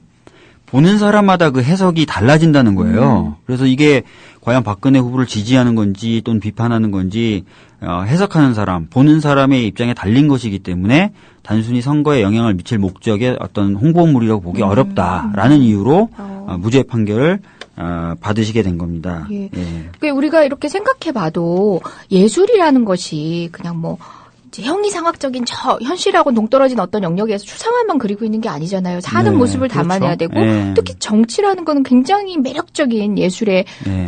소재거든요.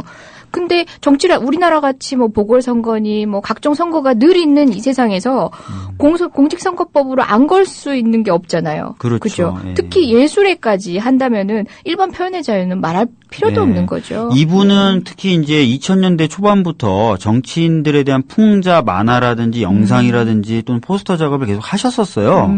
그리고 몇 년 전부터는 또 그렇게 작업하신 걸 길거리에 붙이는 방식으로 표현을 하셔왔었어요. 그 자체도 예, 퍼포먼스 그렇죠. 작업. 근데 이제 이분 보고 만약에 이제 어떻게 되는 거냐면 선거법에 따르면 공직선거법에 따르면 선거일 있기 180일 전부터 이런 행위를 하면 안 된다고 돼 있는데 그렇게 되면은 1년에 한 번이나 2번 이상 꼭 선거가 있는 우리나라에선 이분은 작업을 하면 안 돼요. 그러면 이제 사실 이분 부분은 이제 굶어 죽으라는 얘기가 되는데, 그런 어떤 부분도 저희가 좀 문제 제기를 했었고, 그러니까 쭉 평상시 해오던 작업이다. 네. 라는 것. 그 다음에 뭐 아까 말씀드렸듯이 예술 작품이기 때문에 다양한 해석이 가능하다라는 이야기들도 했었고, 다행히 이제 그런 부분들을 배심원분들이 잘 받아들여 주셨어요. 네. 그래가지고 배심원분들이 다 무죄 쪽으로 결론을 내려주셨고 거기에 따라 재판부가 무죄 판결 선고하게 된 것이죠. 예. 그 배심원 이렇게 얘기를 하고 계신데요. 그 모든 사건이 배심원들이 판단하는 건 아니지 않아요. 그렇죠. 예. 예. 그 배심제에 대해서도 간략히 설명을 좀 부탁드릴게요. 우리 지금, 청취자분들은 예, 지금 우리나라는 이제 국민참여재판이라는 이름으로 진행을 예. 하고 있고요. 이것은 이제 합의부 이상의 사건, 그러니까 좀 형량이 무거운 사건이라든지 약간 비중이 그런 있어지는? 사건들 같은 경우에 국민참여재판으로 하겠다라고 신청을 할 수가 있습니다. 피고인들이 신청할 수 있는 그러면은 거고. 특별하게 문제가 없는 사건들, 어떤 문제냐면 뭐 배심원들을 뭐 해칠 수가 있다. 경우에 따라서는 피고인이 이런 어떤 특별한 사정이 없으면 재판부가 받아들여지게 주게 되어 있습니다. 그렇게 되면은 이제 국민참여재판으로 해서 배심원들이 참여하는 형태의 재판을 진행할 수 있게 되고요. 예. 그런 가운데서 이제 배심원분들이 쭉 듣고 나서 이제 평의라는 걸 통해 가지고 의사를 결정하면은 그러니까 의논을 하는 거죠. 그래서 그 결정을 보게 되면은 만장일치의 경우에는 그것을 이제 재판부가 듣지 않을 경우에는 듣지 않은 이유를 소상히 써야 되기 때문에 간접적인 귀속력이 있어요. 그래서 그렇게 되고 만장일치가 아니다 하더라도 사실 재판부로서는 평의 결과를 함부로 물리치기가 어렵기 때문에 좀 일반 국민들의 시선에서 어떤 판단을 받아야 되겠다라고 생각되는 사건들은 요즘에 활발하게 좀 국민참여재판을 신청하는 상황입니다. 예. 그 잘 모르시는 분들은 이렇게 생각할 수도 있어요. 법도 잘 모르는 분이 그냥 감정적으로만 결정하면 법률 전문가가 하는 것보다 재판이 좀 그릇된 판단이 나오는 게 아닐까? 이런 우려도 있으세요. 근데 우리나라가 어쨌든 그런 우려도 불식시킬 정도의 여러 가지 다양한 사례들, 외국의 사례들을 근거로 해서 배심 재판을 도입하게도 됐잖아요. 이 제도 자체가 갖는 실제 이제 여러분들의 우려처럼 법률가가 아니기 때문에 감정적이고 적극적인 판단으로 그릇된 판단을 하고 있지 않을지 이런 우려에 대해서는 어떻게 일단은 사건에 대한 설명을 아주 소상하게 들으실 수 있도록 그런 절차가 마련되어 있고요. 관련된 법령과 그 의미에 대해서도 자료들을 주게 되어 있습니다. 그래서 그런 것에 의해서 제대로 좀 여러 가지 장치가 마련되어 있고요. 그다음에 아까 말씀드렸던 것처럼 이 평의 결과에 재판부가 무조건 따라야 되는 게 아니기 때문에 이 평의가 너무나 좀 문제가 있다라고 하면은 그런 부분이 있어서도 어느 정도 수정과 보완이 가능합니다. 가능한 법률적 보완은 그렇게 가능하겠네요. 만장일치가 안 될 경우에 재판장의 의견을 듣도록 되어 있기 때문에 또 저도 이제 최근에 참여재판을 하나 지금 준비 중에 있는데 드라마 중에 이제 너의 목소리가 들려. 그 드라마 장면 나오는 거. 그 드라마로 인해서 그게 이제 시청률이 좀 많이 높았다고 하더라고요. 저도 그래서 그 추석 연휴 때 좀 몰아서 그걸 좀 다 봤는데 아무래도 그 재판 과정에서 국민참여재판이 나오고 또 배심원들이 상당히 좀 진지하고 신중하게 그 변호사와 검사의 그 얘기를 들어가면서 결정하는 모습들을 보니까 국민들께서도 아마 그런 걸 보면서 누구라도 배심원이 될 수는 있는 거거든요. 그렇죠. 그래서 그런 배심원들에 대해서 아마 차분히 생각하시고 또 사람이라는 게 이렇게 어떤 상황에 처하게 되면 거기에 맞서는 자기의 생각들을 차분하고 냉정하게 진지하게 생각해 볼 수 있는 그런 모습들은 누구에게나 다 있는 거잖아요. 누구에게나. 그렇죠. 그 자리에 앉았을 때 검사와 변호인의 설명을 듣고 피고인의 그런 얘기를 들어서 이 사람을 처벌하는 것이 나의 개인적 이익과는 아무 상관은 없지만 우리나라 사법제도에 내가 지금 아주 중요한 순간에 있구나라는 생각들을 하시는 것 같아요.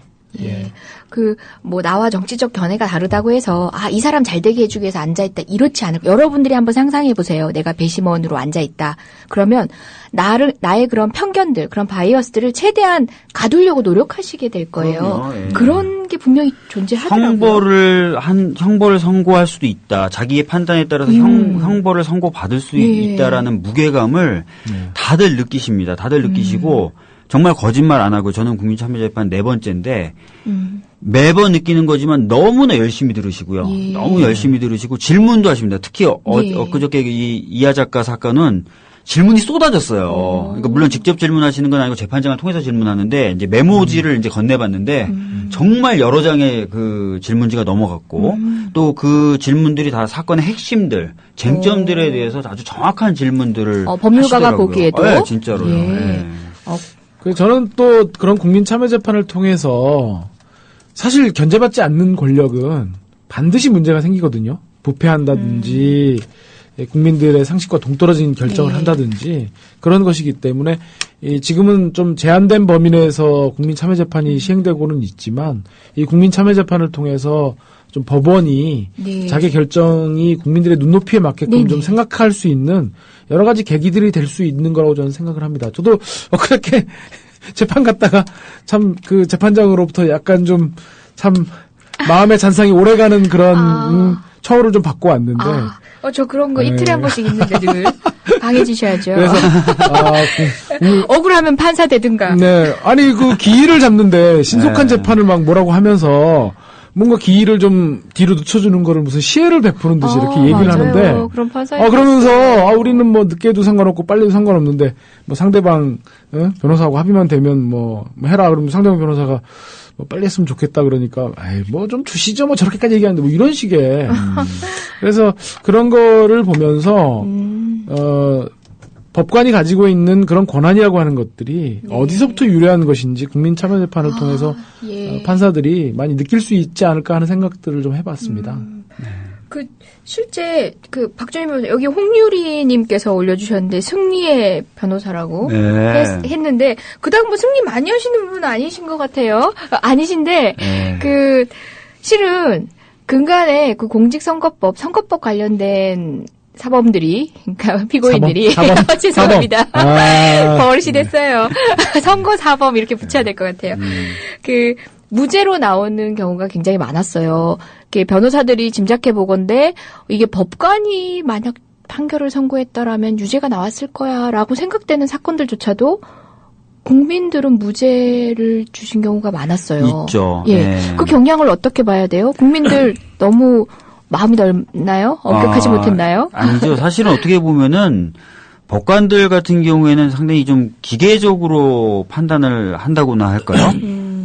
그런데 이제 사실은 이 선거법에서 가장 핵심이 선거에 영향을 미쳤느냐, 선거에 영향을 미칠 목적이 있었느냐, 이런 것들이 핵심이에요. 근데 사실 선거에 영향을 미쳤느냐, 이거는 진짜 국민들이 보면 정확하죠. 판사 입장에서야 워낙 똑똑하신 분들이니까 이 정도면 다 어리석은 국민들은 다 영향을 받았을 거야라고 생각하는 수 있는데 정작 국민들은 나는 저 정도 가지고 난 뭐 영향을 안 받아라고 생각하시는 거죠. 그러니까 이제 기계적으로 판단하고 약간 엘리트적으로 판단하는 판사님들하고 이 국민분들이 생각하시는 거하고 다른 결론으로 나오는 경우가 있게 되는 거고 그래서 또 변호인들은 공선법 같은 경우처럼 국민들의 정서라든지 판단이 중요한 사건들은 좀 많이들 국민참여재판 신청하게 되는 것 같습니다.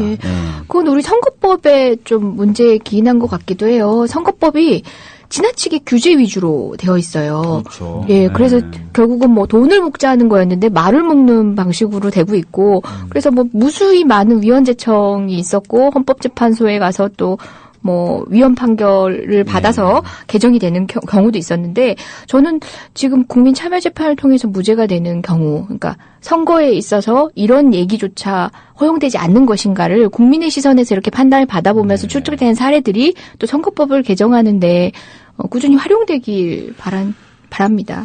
물론입니다. 사실은 뭐 제가 이제 선거법 변론을 할 때 많이 쓰는 예가 있는데요. 2008년 당시 이제 정몽준 의원이 당시 이제 국회의원 후보로 나왔을 때 MBC 여기자를 성추행했었다는 사건이 터진 적이 있었어요. 그러니까 이제 정몽준 의원이 그 당시 이제 여기자 뺨을 이렇게 귀엽다는 이유로 쓰다듬어 주셨죠. 그래서 여기자분이 정말 기분이 나쁘셨죠. 누가 생각해도 좀 기분이 많이 나쁘셨을 것 같은데, 그거를 규탄하기 위해서 이제 그 여성단체들이 그 당시 선거사무실 앞에 가서 기자회견을 했었어요. 이런 건 좀 문제 있지 않냐, 사과해야 되지 않냐. 근데 그때 4명이 연행이 됐어요. 선거법 위반으로. 선거에 영향을 미칠 거다. 그러니까 황당한 거죠. 왜냐하면 여성단체분들은 원래부터 성희롱 사건이 터지면 그렇게 문제제기를 하시는 분들이고 또 하셔야 되는 분들이에요. 근데 이게 선거 시기에 후보가 그러면 말을 하지 말라는 얘기가 돼버려요. 그러니까 이제 더 정말 황당한데 우리나라 선거법이 이런 식으로 좀 선거 기간엔 오히려 국민들의 어떤 문제제기나 의사표현을 더 억누르는 방식으로 짜져 있어요. 그러니까 이하 작가님도 마찬가지인 거죠. 원래 평상시에 정치인들 풍자하시던 분인데 이분이 이제 선거 때 되면 하지 말라는 얘기가 돼버리는 거예요. 오히려 더 해야 되는데. 그래서 이제 어저께 이제 그런 부분을 많이 엊그저께 그런 부분을 많이 공략을 했었고, 예술 작품에 대한 얘기도 좀 재밌는데 저희가 어떤 걸 들었었냐면요. 베네통 광고 중에 백인과 흑인이 두 사람이 이제 수갑을 차고 있는 사진으로 광고를 한 게 있어요. 예, 기억나는 예. 것 같아요. 여기서 이제 예. 질문이 들어가죠. 누가 형사하게 이런 질문이 들어가요. 근데 이제 백인들은 당연히 백인이 형사라고 생각하고 흑인들은 흑인이 형사라고 생각을 해요. 그러니까 예술 작품이 이렇게 예, 예. 보는 사람마다 판단이 달라진다라는 걸 그 작품을 이제 띄워놓고 이제 배심원분들에게 설명을 딱 드렸는데 그런 것들이 좀 잘 먹혔던 것 같아요. 예. 그쵸. 그 박근혜 대통령이 청와대를 뒷배경으로 하고 아버지 얼굴이 그려져 있는 독사가를 들고 있어요. 사과, 독사가 아닙니다. 독사가 아닙니다. 예. 사과를 들고 있습니다. 그러면은 우리 외할머니 같은 분은 딱 보면은 우리 박정희 대통령님과 유경수 여사님이 생각나시고 박근혜 후보님을 더 애잔하게 동경할 수 있는 사진이거든요. 네. 아니 근데 실제로 예. 그 백설공주 이야기가요. 그 사과를 먹고 죽었다가 아니에요 결말이. 사과를 먹고 왕자를 만나서 성으로 갔다예요. 맞아. 그래서 이 결론도 보는 사람에 따라서는 천차만별이고 네. 심지어 부산의 그 시민분들은 그 포스터를 보고 박근혜 후보 선거 사무실에서 나온 걸로 아셨던 분들도 계세요. 그러니까 예. 이런 식으로 이분은 뭔가 이슈되는 걸 던지되 그 방식은 보는 사람마다 다 다르게 해석할 수 있는 그러면 그 마귀알몸은 일종의 중매? 잠깐만요. 여기 또 시작. 중매? 여기서 또 저런 수준의 유머가 또 시작됩니다. 저도 이제 그 국민참여재판을 진행하면서 이것저것 좀 공부도 하고 있는데, 제가 박경신 교수님하고 한번 통화를 네. 했습니다. 예. 그러니까 선거 과정에서 이렇게 그 국민들의 의사표현을 이런 식으로 형사처벌을 하는 게 서구 나라는 어떠냐. 그래서 이제 그걸 좀 여쭤봤더니 그런 말씀을 하시더라고요. 미국 같은 경우에는 기본적으로 그런 걸 처벌한다는 인식이 없다는 거예요. 규제 조항이 별로 없어요, 미국은. 그러니까 공직자를 선출함에 있어서 국민들의 문제 제기는 거의 뭐 제한 없이 허용되는 네. 것이고 그 선거 과정에서 그것들이 표현의 자유를 통해서 이렇게 걸러지고 그런 방식을 채택하고 있다. 이제 그렇게 몇몇 주가 처벌 규정을 두고 있다는 얘기는 들었지만 전체적으로 미국은 처벌 규정을 갖고 있지 않다라고 하더라고요. 그래서 그런 점에서 물론 이제 우리 과거 우리 헌정사의 경험을 돌아보면 뭐 막 그 선거 앞두고 막 유언벼 뭐 혼탁해지고 이제 그랬는데 사실 그런 것들을 했던 거는 다 새누리당의 전신정당들이 다 제출을 했지 않습니까? 사실은 그런 측면에서 보면 지금도 이렇게 규제 일변도의 선거법이라고 하는 것들은 민주주의 원칙에도 좀 안 맞는 것 같다는 생각이 좀 듭니다. 이번에 근데 사실은 재작년인가요? 작년이었나요? 93조 선거법 1항이 이제 인터넷에 적용되는 거죠. 인터넷에다가 선거에 관련된 글을 쓰면 처벌하는 조항이 이제 위헌 판결을 받았잖아요. 그러면서 이제 헌재 판결이 상당히 내용이 괜찮아요. 무슨 얘기를 하냐면 이 선거의 공정이 중요한데 선거의 공정보다 선거의 자유가 우위에 있어야 된다라고 선언을 했고 그다음에 선거의 공정을 해치는 것은 주로 금권과 관권 선거다. 근데 금권 선거나 관권 선거는 다 후보자들이 하는 거다. 유권자들의 그래서 의사표현은 선거의 공정을 위한다는 명분으로도 동일하게 제약할 수 없다. 이렇게 하면서 이제 인터넷에서의 의사표현은 주로 유권자들이 하는 것이기 때문에 선거의 공정이란 이유를 가지고도 인터넷에서 의사표현을 제한하는 건 안 된다라고 결론을 내린 거거든요. 그래서 그런 식으로 좀 접근하는 시각이 필요하다는 거죠. 유권자들의 의사표현은 금권이나 관권 선거와 거의 관계가 없다는 거. 그다음에 유권자들의 의사표현은 표현의 자유일 뿐만 아니라 사실은 주권의 행사이다는 점. 그다음에 이제 하여튼 뭐 이런 것들 좀 같이 고려를 해서 봤을 때 유권자들의 의사표현은 열어놔야죠. 정당들이나 후보자들의 의사표현은 좀 지금 뭐 만약에 필요하다면 좀 엄격하게 봐도 된다고 하지만. 아니 정치가 꼭 피워져야 되는 시기에 우리 생업하느라고 바쁘다가 선거철이 되면 그래도 국민들도 정치 참여할 수 있는 소통로가 열리는 건데 그 시기에 우리가 정치에 대해서 얘기할 수 없게 되는 이런 아이러니가 발생하고 있는 거죠. 법률 때문에 법률을 적용하는 또 법률 기간 때문에 그렇게 돼버린 사실은 거죠. 진짜 작년이나 재작년에 문제가 됐었던 무상급식이나 이런 것도요. 맞아요. 무상급식 운동하시는 분들은 10년 이상 무상급식을 주장해 오셨었어요. 그래서 열심히 하셔서 드디어 이제 선거에 쟁점이 됐는데 선거 시기 얘기하지 말라는 거예요, 갑자기. 그렇죠. 드디어 10년 이상 열심히 해서 이제 드디어 쟁점이 됐는데 선거에서 드디어 이제 후보자들이 다루기 시작했는데 얘기를 하지 말라 그러니까 황당하셨던 거죠. 그러니까 좀 약간 이런 부분들에 있어서는 제도적인 개선이 좀 필요할 것 같습니다.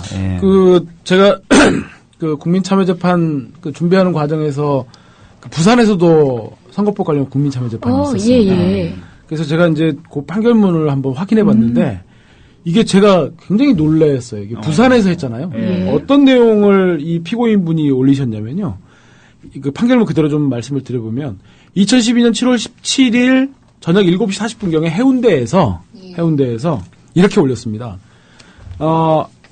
박근혜 후보를 당선되지 못하게 할 목적으로 허갱년이 닭그네를 첨년처럼 씹어돌려도 멀쩡한 이유가라는 제목으로 숨겨진 자식하고 연관이 있는 거 아니야? 친자 확인을 해봤으면 좋겠다. 크크크. 이런 내용을 비롯해가지고 이와 유사한 내용의 글을 4회에 걸쳐서 아고라에 올렸다고 하고요.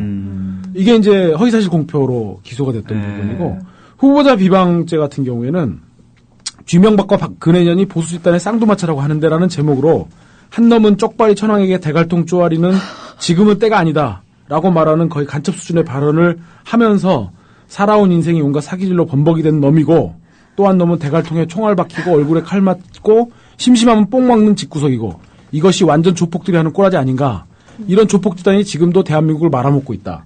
이런 내용의 후보자 굉장히 비방을 강도가 했다. 아니 이건 뭐 이런 내용으로 선거법의 후보자 비방으로 기소가 됐는데 이게 국민참여재판 가서 무죄를 받았습니다. 그러니까 그래요? 그 과정에서 제가 이제 요 사건 변론을 진행했던 변호사님하고 이제 통화도 해보고 그랬는데, 그러니까 그 과정에서 변호인들이 이런 선거의 시의 표현의 자유라든지 그리고 이런 여러 가지 법리들을 그 부산 지역에 이제 유권자라고 하실 수 있는 이런 분들에게 차분히 설득을 해가지고 무죄를 받아낸 결과거든요. 이게 그렇기 때문에 이것이 뭐 반드시 무슨 정치적인 유불리라든가 정치적인 견해에 따라서 국민들이 무슨 판단을 달리하고 이런 것들이 아니고 이런 선거라고 하는 그런 대의민주주의의 꽃에 해당하는 선거라는 과정에서 국민들이 이런 부분들까지도 다 표현의 자유 속에서 이해하고 계시다라는 저는 반증으로 생각을 해요. 네. 역시. 지금 방금 그 판례를 이렇게 차용을 하실 때 이제 기록을 하나 꺼내셨어요. 보니까 피고인 이름이 안도현 님이신데요. 우리가 아는 그 안도현 님이십니까? 안도현 시인님. 네, 그 안도현. 지금 안도현 시인님도 마찬가지로 그 선거법 지난 대통령 선거 때 일로 해서 선거법 위반으로 재판을 받고 계신데 변호인으로 또 활동하고 계신 거죠. 그래서 저 10월 28일 날 전주에서 국민 참여재판이 진행되고요. 이 사건까지 이렇게 우리 청취자분들께 말씀드리는 게 좀, 재판을 앞두고 있어 좀 조심스러운데, 이재용 변호사께서 말씀을 하신 김에 간단하게만 사건의 개요를 좀 말씀을 드려보면, 안중근 의사가 이제 미순 감옥에서 이제 순국하시기 직전에 붓글씨를 많이 쓰셨습니다. 근데 이제 안 의사께서 사실은 그때 당시에 일본 제국주의 정책에 거의 천병 역할을 했던 사람 아닙니까? 이토 히로부미가. 이토 히로부미를 사살하고 나서 리순 감옥에 갇혀 있는 동안 굉장히 이 일본인 간수들이 감화를 굉장히 많이 받았대요. 정말 참 훌륭한 사람이다. 그렇게 해가지고 안 의사께서 남기신 그 유묵을 그 일본인 간수들이 많이 이제 소장을 했는데 그 중에 지금 한 50점 정도를 남기셨답니다. 그래서 한 반 정도는 일본인 간수들이 지금 소장하고 있고 반 정도는 국내에 들어와 있는데 그 가운데 이제 보물 569-4호로 지정된 다 외우고 계시네요. 치악식 악의자 우와. 부족 여의라 하고 하는 그러니까 거친 음식과 거친 옷을 부끄러워하는 사람과는 큰 일을 도모할 수 없다라는 그런 그 저기를 남기신 그 유묵을 이 1976년도에 보물로 지정이 됐, 72년인가 보물로 지정됐다 76년도에 청와대 기증을 합니다. 근데 그것이 79년 11.6 박정희 대통령 시해 이후에 청와대 주인이 바뀌는 과정에서 그게 행방이 묘연해졌어요. 근데 이제 안도현 시인께서 몇 해 전에 출판사로부터 안중근 의사 전기를 써달라는 부탁을 받고 자료를 수집하는 중에 이 사실을 알아가지고 안중근 의사 유묵에 관련된 전문가들의 이런 책도 사서 이제 공부도 하시고 여러 가지 자료들을 수집하던 과정에 이 유묵의 행방에 박근혜 당시 후보가 아주 밀접하게 연관돼 있다. 몇 가지만 말씀드리면 1993년도에 그 세계일보 기사에 이 유묵의 소장자를 박근혜로 기재한 기사가 있고요. 언론 기사가 있었나요? 네, 안중근 의사 유묵에 관련된 전문가들, 그 학자 그리고 안중근 의사 기념관 숙모회에서 펴낸 도록 여기에 소장자 박근혜라고 하는 것들이 굉장히 많이 있습니다. 아이고 왜 근데 안 내놓으실까요? 그러니까 그래서 이제 그래서 문화재청에도 뭐 도난문화재, 분실문화재 이렇게 돼 있고 뭐 어쨌든 박근혜로 수장된 기록들이 많아서 예. 2011년도에 MBC 2580에서 예. 그 부분에 대해서 이제 저기 행방을 쫓으면서 당시 박근혜 의원실에도 문의를 했죠. 근데 한마디 우리는 소장한 바 없다. 예. 그렇게 해서 이제 그런 내용까지도 이제 그때 안도현 시인이 쭉 보고 작년 선거 과정에서 안의사가 남긴 이 보물이 지금 행방이 묘연하다. 예. 박근혜 후보께서 책임 있게 해명해야 된다라고 하는 해명해야 취지의 한다. 글을 약 17건을 트윗에 올리셨던 예, 거죠. 예. 이제 그 과정에서 여러 가지 자료들도 인용하고 그렇게 해서 이제 그거를 허위사실 공표 및 후보자 비방으로 지금 안도현 씨 기소가 돼서 28일 날 국민참여재판을 앞두고 있습니다. 예, 그거 역시도 어쨌든 간에 뭐 제가 변호인은 아니어서 구체적인 자료는 못 봤지만 변호사님 말씀을 들어보면은 여러 가지 반개 자료들도 있고 합리적으로 의심해서 의혹을 제기할 만 했을 것 같은데요. 재밌는 사건이네요. 예. 그 28일이신가요? 예, 그렇습니다. 또 우리 박지민 변호사님과 제가 함께 변호인을 맡고 있는 우리 낙검수 재판도 그 오촌 살인 사건 관련된 재판도 이번 달입니다. 이번 달에 핫한 이슈들 많이 쏟아져 나오네요. 네. 저희는 뭐 이제 어쨌든 저희 사건 얘기는 재판으로 보여드리겠습니다. 예, 그렇습니다. 예. 궁금합니다. 박지민 변호사님 승소 이후에 이하 작가님한테 뭐 성공 사례금? 성공 보수? 저희들이 뭐 금전을 받고 하는 건 아니고요. 근데 오늘 이하 작가님이 저희 민변 사무실에 찾아오셔가지고 네네. 본인의 작품을 몇 점 주시고 가셨어요. 그래서 네. 지금 저희들이 뭐 그걸 어디다 걸까 이렇게 얘기 좀 하고 그러고 있습니다. 예. 그 박근혜 얼굴이고 이런 건 아닌가요? 아니요, 저희가 안 받겠다고. 박근혜 얼굴이라서 안 받겠다고 아니, 그건 그러셨다고요? 아니고요. 하여튼 가려서 받았습니다. 예. 예. 이거 제가 노래 나가는 동안 성공보수 얘기 전 진짜 궁금하거든요. 다시 한번 물어봐야지. 노래 한 곡 듣고 갈까요? 언제 다시 오마는 허튼 맹세도 없이. 네, 여러분 지금 이재정의 70.5 듣고 계시고요. 70.5 안에 또 다른 코너 돌아온 용사들 오늘 가칭입니다.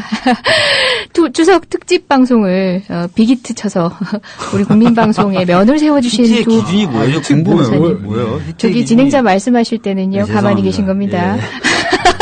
아, 이게 자꾸 사탕 같아, 사탕. 믿을 수가 없잖아요, 저희가. 아니에요. 아니, 뭐, 네. 저는, 그러니까 한 3분 여쭤봤는데 좋다 그러시더라고요. 세 분. 그러면 네 분이 좋다 그러면 그 뭐 빅빅입니까? 아, 그럼요. 여러분들이 댓글로 입증을 해주셨습니다. 다만 뭐 한 가지 지적해 주신 건 여기 계신 이광철 변호사님의 납득할 수 없는 밑도 끝도 없는 개그. 뭐 그것마저도 첫 방송이니까 좀 이해를 해주셨던 것 같은데 두 번째 방송 때부터는 제가 특별히 자기검열 부탁드렸습니다. 예, 알겠습니다. 어쨌든 뭐 박주민 변호사님 그 이하 작가님 관련된 소송 우리 국민의 해안이 반영이 돼서 무죄로 나온 거지만 예. 그래도 변호사님이 또 노력하신 끝에 후배 변호사님들이 고생을 많이 하셨다. 그런가요? 네. 여튼 축하드립니다. 네, 축하드립니다. 감사합니다. 예. 다시 한 박수. 예. 아니 근데 사실은 이제 우리 박주민 변호사님이 이게 좀 본인의 이야기를 하시니까 개면적어서 말씀을 못 하시는 네. 거지. 사실 박주민 변호사님이 그 야간 집회 헌법 불합치했던 네네. 주심 그때 변호인이시고 예. 노무현 대통령 서거하고 나서 서울광장 차벽 했던 거 그거 차벽으로 봉쇄분 다 봉쇄해가지고 예, 그 위원도 예. 받아내신 사실 그 변호사님입니다. 와, 훌륭한 분이시네요. 그런 거기 때문에 뭐 굉장히 좀 쑥스러워하고 개면적어 하시는데. 쑥스럽습니다, 진짜. 예. 이렇게 그러니까 우리의 관심은 도대체 성공보수를 얼마나 받았냐. 그거를 밝히고 뒤풀이에 쏴달라 이제 우리는 뭐 그럼요, 그런 그럼요. 거죠. 근데 이렇게 겸손하니까 좀 멋있어 보인다. 나도 좀 배워야겠다. 저런 게 있구나. 내 입으로 얘기하지 않고 옆에서 이렇게 쳐줄 때 나는 아닙니다. 우리 신호를 하나씩 만들어요. 그래요. 이렇게 딱 하면 옆에서 서로 해주는 걸로. 저도 좀 더 영악해지도록 예. 하겠습니다. 그렇지만 다음 코너는 또 자업 비판의 코너입니다. 제가 이제 마지막 남은 사건, 제가 저의 의뢰인의 평생 직업을 뺏어버렸습니다. 여러분, 육사 출신의 현역 대위가 수사받고 있었던 거 기억하시죠? MB 모욕죄라고 한간에 이제 회자가 됐었던 상감 모욕죄, 군 형법상 상감 모욕죄로 처벌되신 분이 있었습니다. 그분은 이제 MB 이명박 대통령을 뭐 쥐새끼라든지 뭐 각하라든지 뭐 등등 뭐 새끼 뭐 이런 표현도 썼습니다. 그렇게 리트윗을 하면서 결국은 기무사에 의해서 그게 발각이 돼서 군 검찰로 넘어갔고 그 수사 끝에 결국은 군사재판 2번을 걸쳐서 얼마 전에 대법원 선고까지 있었습니다. 결국 이제 유죄가 됐는데요. 이 상관모욕죄라는 거에 대해서 제가 잠시 말씀을 드리면요. 상관을 모욕하면 그렇게 됩니다. 근데 우리나라 다른 형법에서 모욕죄는요. 한 명한테 얘기해가지고 그냥 되는 건 아니고 이 한 명이 딴 데 가서 옮길 여지가 있는 사람한테 얘기해야지만 모욕죄가 성립이 돼요. 근데 상관모욕죄는 그냥 우리 아빠한테 얘기해도 이 사람이 어디 가서 옮길 사람 아니라도 상관모욕죄 성립이 됩니다. 다시 말해서 이 사람이 트윗을 하긴 했지만 트윗이 아니라 집에서 밥 먹다가 엄마한테 박근혜 되게 마음에 안 든다고 그러면서 약간 욕설을 했다. 근데 얘가 군인이야 하고 엄마가 고발을 했다. 그럼 이제 처벌받는 겁니다. 그게 말도 안 되죠. 근데 그 상관모욕죄는 벌금형도 없습니다. 그래서 이분은 지금 현재 실형, 그러니까 집행유예 형이 붙어있긴 하지만 실형을 선고받고 결국은 평생 꿈이었던 그 육사를 졸업하고 훌륭한 지략가가 되겠다고 생각하고 있었던 그 군에서 이제는 나와야 합니다. 그런 안타까운 사실이 뭐 향후에 이 군인들은 이제 더 이상 정치에 대해서 얘기할 수 없다. 이것도 슬픈 일이지만 저는 그렇게 꿈 많던 그 제 의뢰인께 더 이상 꿈을 펼칠 공간을 지켜드리지 못함이 굉장히 자괴감이 많이 느껴지는 한 주였습니다. 실제 그렇습니다. 그 법리 그대로 적용되면요. 이 법리가 그대로 적용되면은 친구들하고 술자리에서 친구 한 명 앞에 있어도 야 진짜 박근혜 나쁜 X 한마디 딱 했다. 근데 옆에서 딱 보고 쟤들 군복 입고 있는데 군인이다 신고했다. 어쩔 수 없습니다. 옷 벗고 나오셔야 됩니다. 그러니까 처벌이 된다는 거죠. 뭐 겨우 처벌을 피할 수 있는 거는 뭐 검찰이 이제 봐주듯이 하는 그 기소유예라든지 뭐 법원이 뭐 선고유예를 해준다든지 이렇게 하면 나올 수 있어도 무조건 나머지 형벌은 징역형밖에 없기 때문에 공무원이면은 군인이면은 다 옷을 벗고 나와야 됩니다. 근데 최초에 이 사건이 있었을 때 사람들은 그런 얘기를 많이 했어요. 군인인데 군인이 왜? 군인이면 그래도 군인이잖아. 라는 얘기를 많이 했어요. 저 변호사님 두 분께 한번 여쭤볼게요. 군인은 그러면 이명박 정부 또는 지금 박근혜 대통령님을 욕을 할 수 없어야 될까요? 어떻게 생각해보면 일면 또 논리적으로는 맞는 것 같아요. 일사불란하게 그 대통령님, 군 통수권자인 대통령님의 명령을 받잡아야 되는 군인인데 그분에 대해서 동의할 수 없는 사상을 가지고 있으면 안 되는 거잖아요. 네. 맹목적인 복종을 해야 되는 군인이.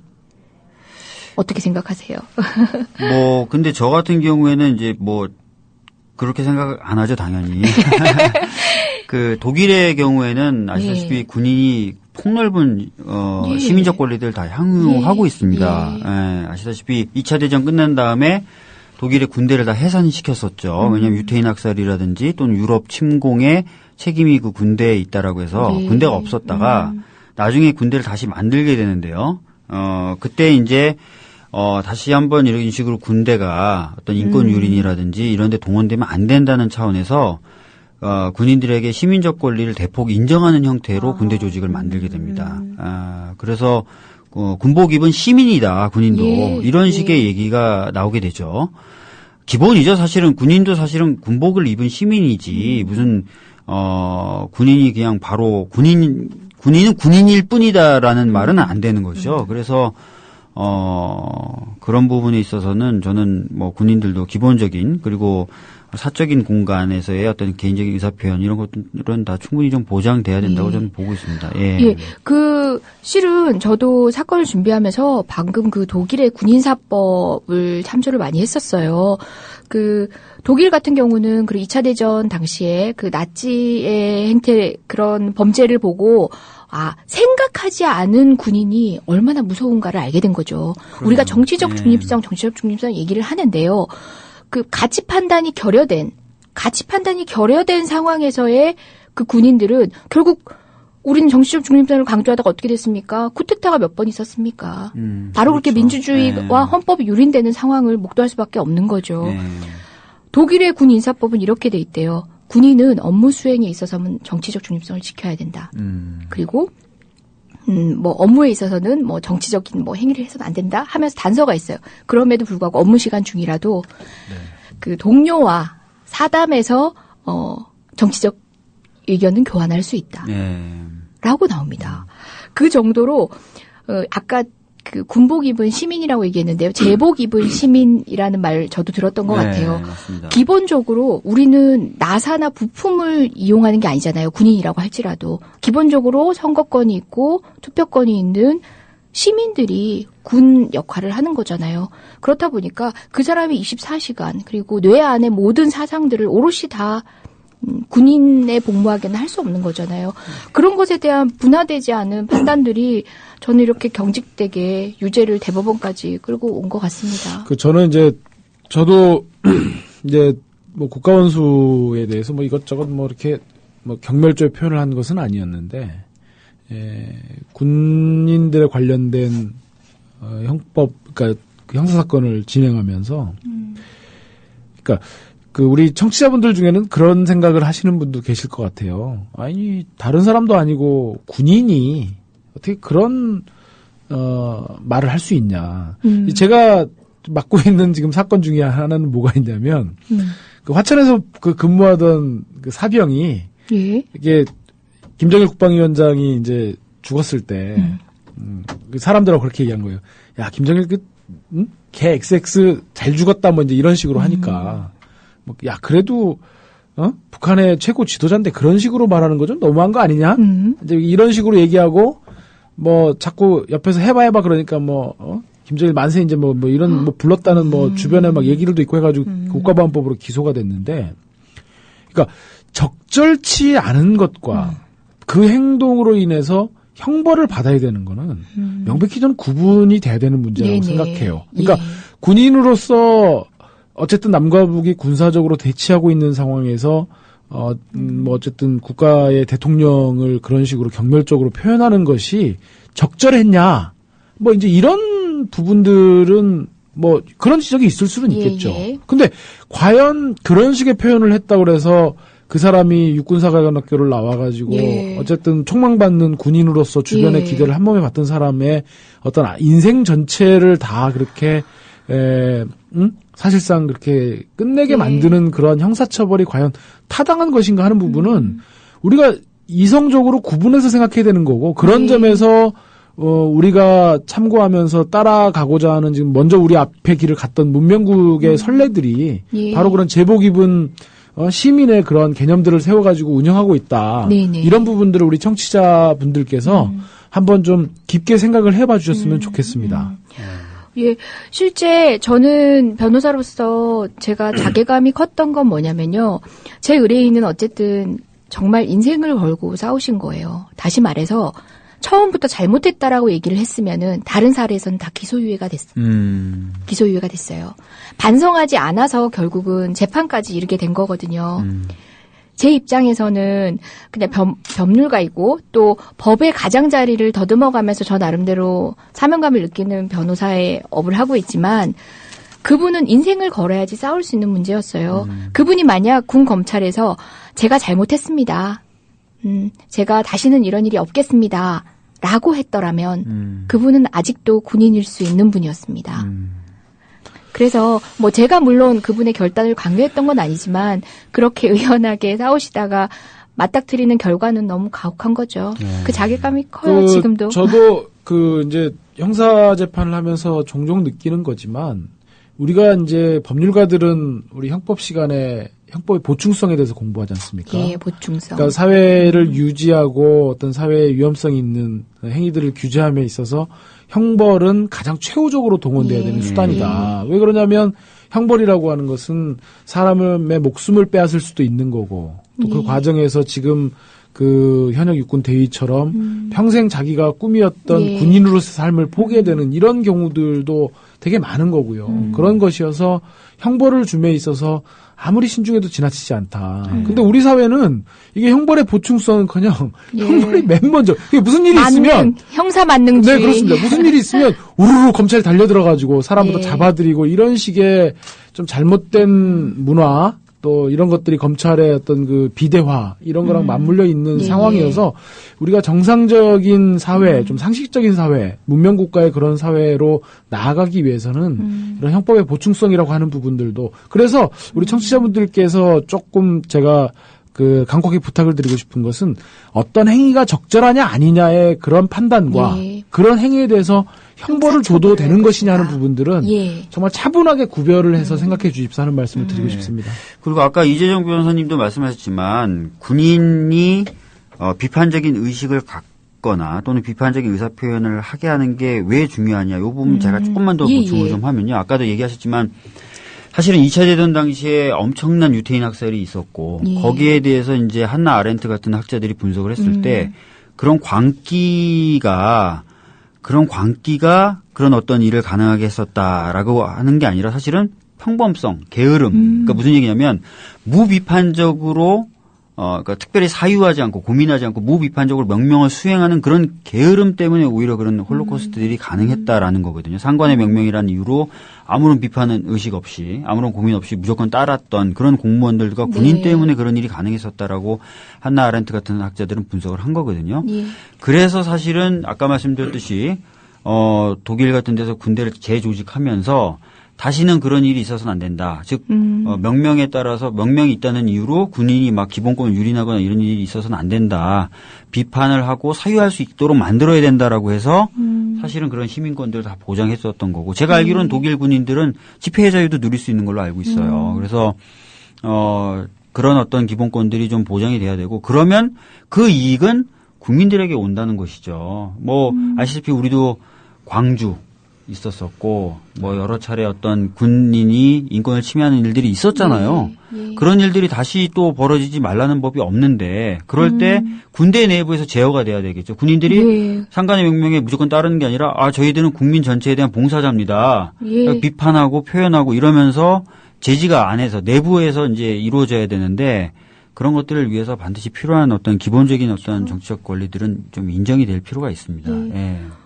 우리가 수호할 것은 이명박 대통령이거나 박근혜 대통령이거나 아니면 전두환 장군이 아니라 바로 대한민국 헌법이라는 거를 알고 있는 군인을 만들어야죠. 네, 맞습니다. 그 시간이 많이 남진 않았지만 또 근간에 있었던 이슈 중에 그 지금 이석기 의원으로 되고 있는 이 아로 그 관련해서 뭐 중간 수사 결과 발표도 있었는데요. 실은 제가 뭐 이름을 올리고 있는 변호인이라 제가 뭐 사건을 설명을 드리거나 뭐 그렇진 않겠습니다. 우리 간략히 되려 박주민 변호사님께서 한 코멘트를 주시겠다고. 다들 다 뭐 하고 싶은 말도 좀 있을 것 같은데. 그러니까 사실 이번에 이제 중간 조사 결과 그러니까 이번에 좀 재밌는 게 오늘 뭐 신문에도 났지만 한 주에 검찰이 급작스럽게 조사 결과를 발표한 게 3건이라는 거죠. 그러면서 이제 이게 좀 검찰이 좀 과도하게 좀 하고 있는 거 아니냐라고 열심히 일하시나 보죠. 열심히 일하시죠. 저는 좀 열심히 일 안 했으면 나도 한 표, 거기 한 표. 그 중에 이제 하나가 이제 통진당 이석기 의원에 대한 내란 음모 사건인데요. 총평을 하자면은 사실 이번 중간 그 수사 결과 발표에 새로운 내용이 없었다는 게 이제 사실 총평일 것 같아요. 일 것 같고 특히 그 중에서 이제 가장 핵심적으로 비판을 받는 게 내란 음모라든지 이런 걸 그대로 인정하면서 그 기반이 되는 아로라는 조직에 대해서는 뭐 반국가 단체니 이적 단체니라고 규정을 하지 않았다는 거예요. 어떻게 보면은 법 논리상으로는 상당히 좀 모순된 법 적용을 한 것으로 지금 많은 법학자들이나 법률가들이 평가를 하고 있다는 것이죠. 이런 부분이 좀 크고 또 새롭게 어떤 증거로 뭔가 나올 줄 알았는데 여전히 그때 5월 12일 날 회의에서 녹음됐었던 것을 분석한 녹취록 밖에는 증거가 없는 것으로 자꾸 드러나고 있어서 그래서 좀 답답하죠. 이런 중간 결과 발표를 왜 했나 도대체 이런 것부터 시작해서 무리한 기소로 이어질 것이고 뭐 이런 부분 하여튼 많이 답답해들 하고 있는 것 같습니다. 예. 저는 이제 조금 다른 맥락에서 한 가지 좀 짚어보고 싶은 게 네네. 있습니다. 저는 사실 수사 결과 발표가 나기 전날, 결론적으로는 검찰이 내란 음모를 빼지 못할 것으로 생각을 했습니다. 우리 뭐 청취자분들께서는 어떻게 생각하실지 모르겠지만, 제가 그렇게 봤던 거는, 아마 법률가라는 것만 잣대만 놓고 보면 기소를 못했을 것이다. 네. 뭐 어차피 내란이라고 하는 게 한 지방에 평온을 해할 수 있을 정도의 폭동을 그렇죠. 준비해야만 게 내란 음모라는 건데 녹취록에 나타난 것들의 증거 능력은 뭐 차치하고라도 그 자체를 다 증거 능력이 인정된다고 하더라도 그게 내란이다. 그건 좀 그것도 어렵죠. 진짜 말이 안 되는 건데 거고. 예. 저는 결국은 기소할 것이다라고 봤던 게 이제 두 가지인데요. 첫째는 공안 검찰의 특성. 그 점이 하나가 컸고 수원지검 공안부가 결국은 기소할 거다. 공안의 논리. 두 번째로는 어쨌든 지금 검찰이 수장부터 시작해갖고 정권과 이렇게 맞서고 있는 형국이었지 않습니까? 그때. 그런 상황에서 과연 검찰이 국정원의 내란 음모를 빼버리고 기소해서 뺐을 때의 그 정치적 파장이라고 하는 거는 아마도 국정원으로서는 굉장히 큰 타격이었을 거다. 예. 그런 점에서 과연 그런 정도의 정치적 타격을 검찰이 감당하고서라도 예비 음모를 뺄 수 있을 만큼의 그런 결기를 갖고 있겠냐? 저는 아니라고 봤던 거죠. 그래서 저는 그런 점에서도 한번 우리 청취자분들께서 한번 생각을 해봐 주시면 좋겠습니다. 뭐 더 많은 얘기 하고 싶긴 하지만 시간이 별로 없네요. 어떠세요? 이렇게 뭐 짧게지만 솔직히 지금 이슈 하나만 저희가 뚫자고 했어도 2시간은 부족한 시간입니다. 그럼에도 불구하고 그러자고 그 사전에 주제를 안 주시고 도대체 왜 주제를 안 주는 겁니까? 잠깐만요. 손 좀 보고 가실게요. 잠시만요. 이거 물론 애드립 방송입니까 이거? 아니 저희들 너무 과대평가하시는 거죠? 저기 이건 진행자가 마이크를 잡고 있을 때는 조용히 해주시기 바랍니다. 제가 말씀드렸죠 모두에 워낙에 이슈 안에 계신 분들이라 본인들 기록지만 들고 와도 방송 내용이 풍부해지고 제가 그런 측면에서 정보를 활용하겠다라는 계획을 말씀드리지 않았습니까? 그런 식으로 매도하시지 맙시다. 여기 방송 괜찮았어요. 여기 사람님 요즘 이슈가 된다는 사건에 대해서 전문가분들의 깨알보충 설명 재밌네요. 한 달에 한 번씩은 이런 자리가 마련돼도 좋을 듯합니다. 우리 원래 2주에 한 번 기획했었는데 이거 그 그만 얘기하려고 들어야겠네요. 했어요. 그 얘기하려고 했어요. 저기 2주에 한 번 하려고 했는데 그러면 한 달에 한 번 모시는 걸로 지금 정리하겠습니다. 예, 파일럿 프로그램의 운명이란. 예. 네. 그리고 또 여기 귀여운 변호사님들 이렇게 얘기하시는데요. 여기서 귀여운 사람 저밖에 없습니다. 네. 저밖에 없습니다. 어떠세요? 2등 그러면. 와 거기서 혼자 살겠다고. 저기 절제가 필요해요. 농담도 받아치고 싶으시더라도 사석이 아닙니다. 술자리가 아닙니다. 셋 중에 2등이라는 것도 농담이에요? 우리 마무리 하듯이 어떠세요? 오늘 2번째 방송입니다. 앞으로 더 잘하겠습니다. 뭐 이런 말씀도 좋고요. 화이팅 하겠습니다. 근데 이제 제가 아까 말씀드리는 중에 한 가지 좀 빼먹었다고 말씀드린 그런 그 표현이 적절할지는 모르겠는데 사실 우리가 NLL 대화록이 지금 뭐 이지원의 있네 없네 이런 문제도 중요합니다. 어쨌든 기록관에 가 있어야 될 성질의 것인데 가지 않았다라는 지적도 어쨌든 일리가 있는 지적이고 그게 받아들이느냐 마느냐는 또 별개로 하더라도 어쨌든 그 부분도 중요하지만 지금 이 국면에서 놓치고 있는 게 한 가지 있습니다. 그거는 바로 김무성이 작년 대선을 앞두고 12월 14일 날 부산역에서 줄줄줄 대화록을 읽었다는 부분이거든요. 이런 부분은 지금 전혀 어떤 공론회장에서 얘기가 안 되고 있는 부분이고요. 이러한 부분들은 정말 대화록이 기록관으로 가지 못한 부분보다 더 큰 국기문란이라고 할 것이고요. 이런 부분에서도 우리 청취자분들께서 관심을 좀 기울여 주시기를 좀 부탁드리겠습니다. 그 말씀 놓치신 것 같다고 꼭 지적을 하셔야겠다고 말씀드려서 마이크를 드렸습니다. 우리 박지민 변호사님도 마지막 멘트 하나 해주시죠. 뭐 사실 하고 싶은 얘기 많고 특히 요즘에 밀양 생각하면은 정말 너무 왜 이럴까라는 생각이 드는 게 요즘 정부의 행태인데 기회가 되면 좀 더 날카롭게 한번 비판도 해보고 그러고 싶습니다. 그래요. 우리 고착되고 있는 것 같은 밀양이든 강정이든 이런 얘기들도 우리 법률가가 좀 더 설명. 강정하고 싶은 얘기 정말 많습니다. 그러니까요. 이제는 우리 기획해서 방송합시다. 다음 주에는. 기대하겠습니다. 예. 여러분, 여기 방송 후기에 뭐 외주 나와주세요. 이런 분 있는데요. 제가 마음에 안 드네요. 그런 멘트는. 자, 완급 조절을 하시기 바랍니다. 예. 오늘도 우리 정의의 용사들 민변 사무차장님이신 현 사무차장님이신 박주민 변호사와 전 사무차장이신 죽은 권력 이광철 변호사님 모시고 예, 모시고 말씀 나눴습니다. 저희 2주 후에 이 멤버로는 또 다시 찾아뵐 겁니다. 오늘 고맙습니다. 즐거웠습니다. 예, 감사합니다. 감사합니다.